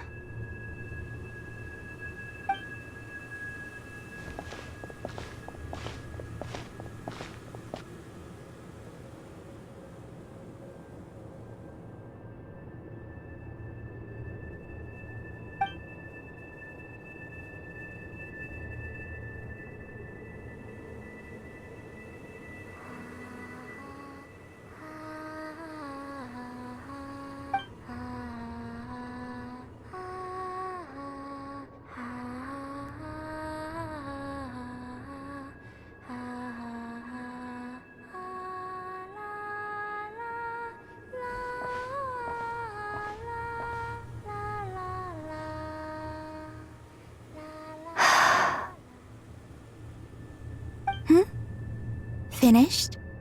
Yeah. Why did you take your eye mask off? Well, since my return, I've decided to take more opportunities to see the world with my own eyes. Besides, I've always wondered how Teyvat looks from the moon. And what do you think? It's beautiful. I could spend a whole day here just gazing at it. What about you? What do you think of the truth you found? I haven't looked at another person's expression in a long time, but I think yours is saying it was neither good nor bad. Keep this up, and it won't be long before you give Nefer a run for her money. Oh, I don't think that's going to happen. I'm much more used to sensing what's going on around me with Kuvaki. I think I'll save my eyes for seeing special moments I really want to remember. I read the spaceship's flight logs. I always assumed that this was my first time in Teyvat. I thought that Ether and I must have been hibernating in space for centuries on end. But the logs show that our spaceship flew over the skies of Teyvat once before.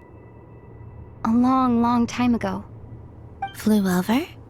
So you didn't land? No. The ship barely came to a stop before flying on again. After that, it continued traveling through space for a long time.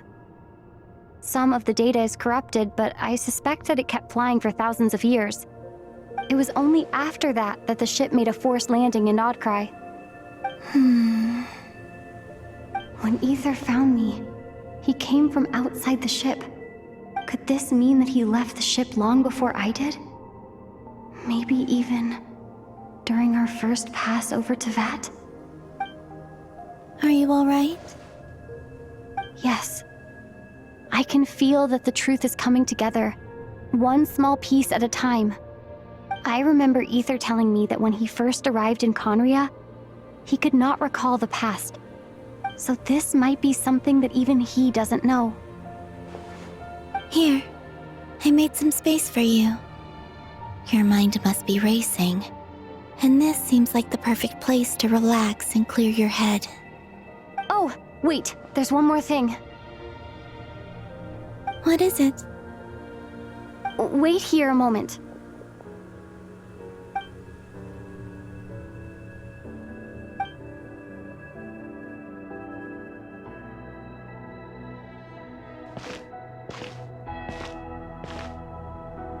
Hey, Columbina.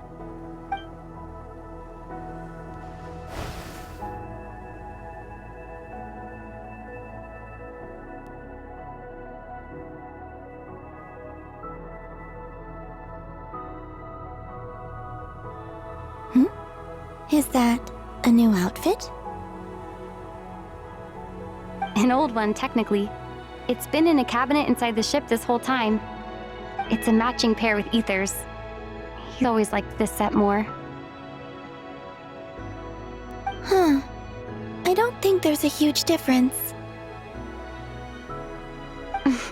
Really? Yes. It's still the same you.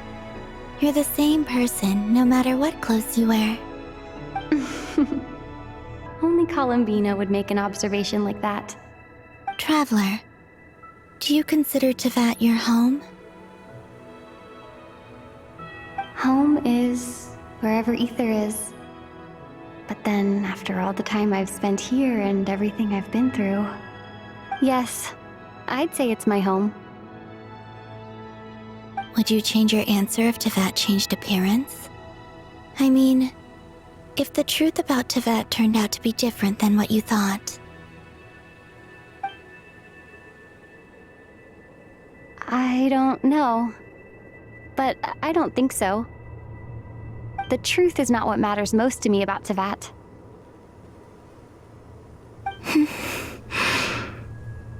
When I was first born, I longed for a home. And when you get something before you're mature enough to understand the world, you just take it at face value. I thought that a home was a transaction. You give me what I want, and I'll do the same for you. But you and your friends taught me what a true home should look like. You never asked for anything, yet you gave so generously to me. That's because your friendship matters to us. It was worth it. In the past, I thought that my birth in Nodcry must have been a mistake. But after journeying to the distant past where the story began, I realized that it was I who chose Nodcry to be my future home. Now, I am glad that I made that choice. I'm sure your friends are just as glad. In fact, I intend to make the same choice today as I did back then. What do you mean? Well, I've given the Eternal Moon's Marrow to Lauma, and the Iridescent Moon's Marrow to Arlecchino. And now, I shall return my Kuvagi to Nodcry again, that it may continue to protect my chosen home. Wait, but what about your body? Oh, are you worried that I'll disappear again? I won't. Not this time. The Frost Moon has now entered the fall sky, and I am the Tri-Lune Goddess. I am only returning to Nodcry the part of me that it needs. I am giving what I can, because my home is worth it. Oh, and I have something for you, too. For me? Yes. Come closer.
What was that?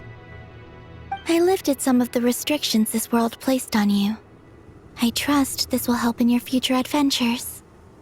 My power. It feels like it's grown. I can use the elements more freely now. Thank you. This will be a great help. You're welcome. I see you as family, and after everything you've done for me, In fact, no. It's not because I owe you. It's because you're worth it. Here, this flower is for you.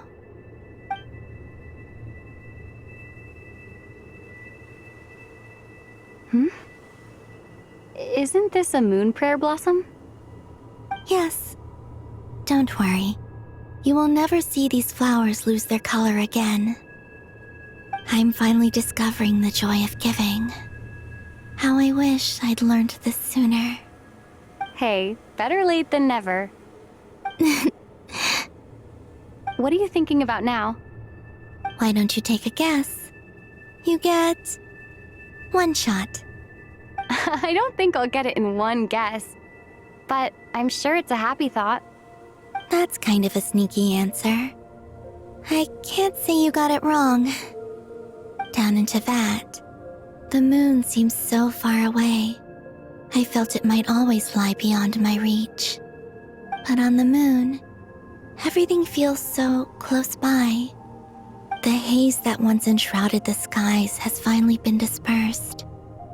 I feel like a traveler on a winter's night, starting a new chapter in my tale by the warmth of a bonfire. I don't have a lot of luggage, but I do have a lot of hope for the future. Well, what's next? Next? To start with, I want to stay here just a little longer.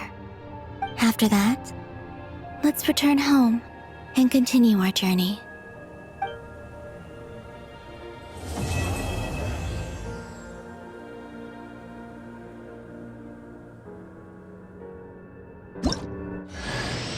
These clothes bring back so many memories.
The journey goes on, for you and for me.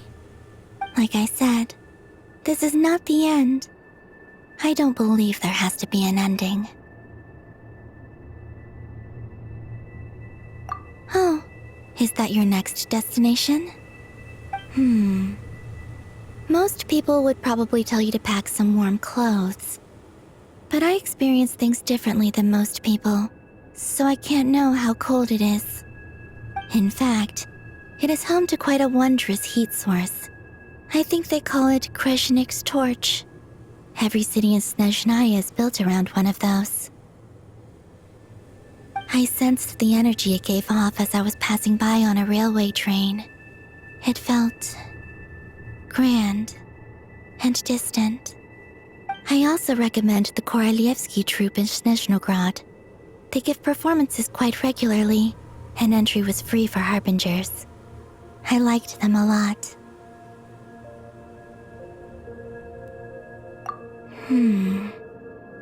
Ice cold and sharp. Crystal clear in some ways, yet profoundly unfathomable in others. Like the thick layer of ice on top of a frozen lake. That's just the impression that Tsaritsa gives me. I was never able to glimpse what truly lies beneath that icy exterior. In fact, I don't think the people of Snezhnaya even know what kind of power their god wields. Maybe that's because the Tsaritsa herself has never acknowledged, nor accepted that power.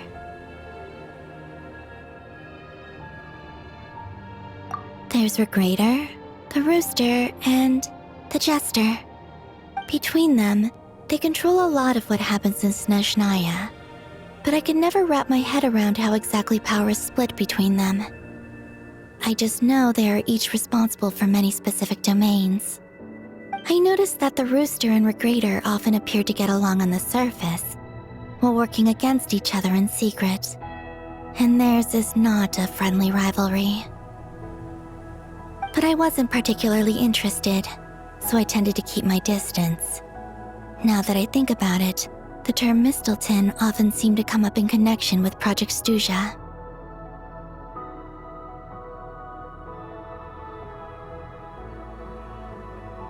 Once things settle down in Notcry, I'd like to explore the world beyond Snezhnaya. You've told me so many stories about the other places you've been to, and all the friends you've made there. I'm curious to visit those nations and see them for myself. It would also help me learn more about the journey that has made you into the person you are today.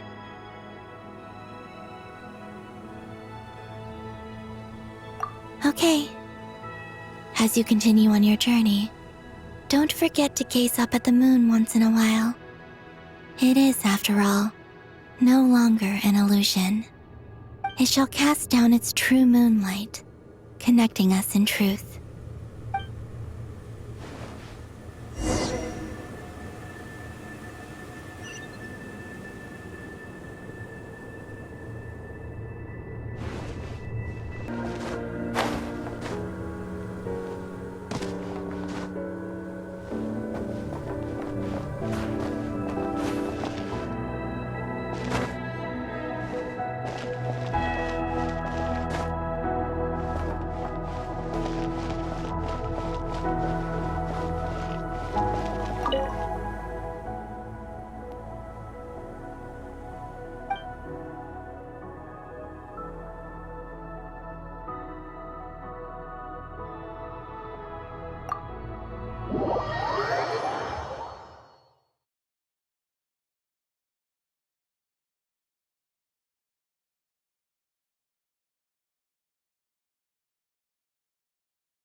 To Jean, acting Grand Master of the Knights of Favonius.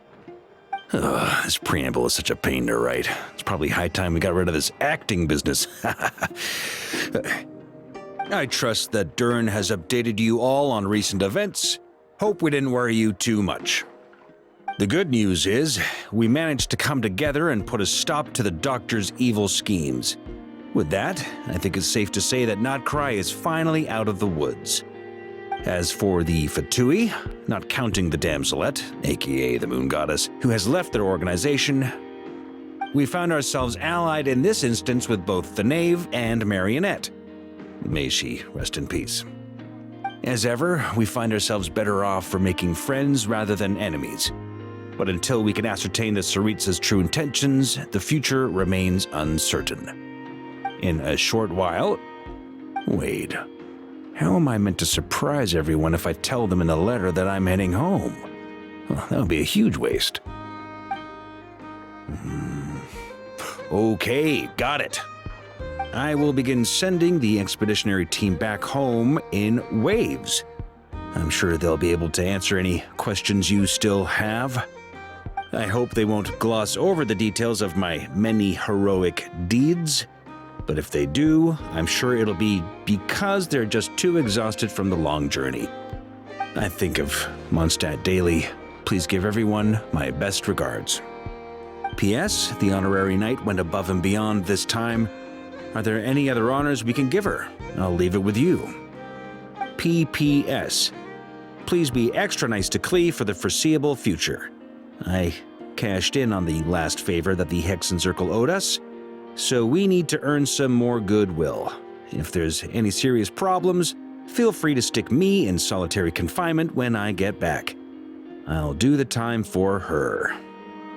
Whew. And that, as they say, is all she wrote. End of an era. And with the moon shining down brighter than ever, I think everyone is going to sleep well tonight.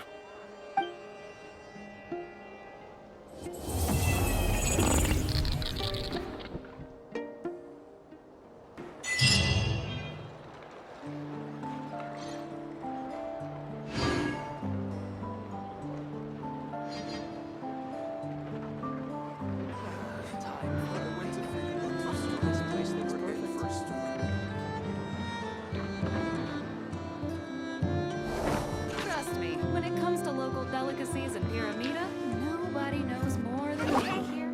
I wonder how the food in Pyramida tastes. I feel much better these days.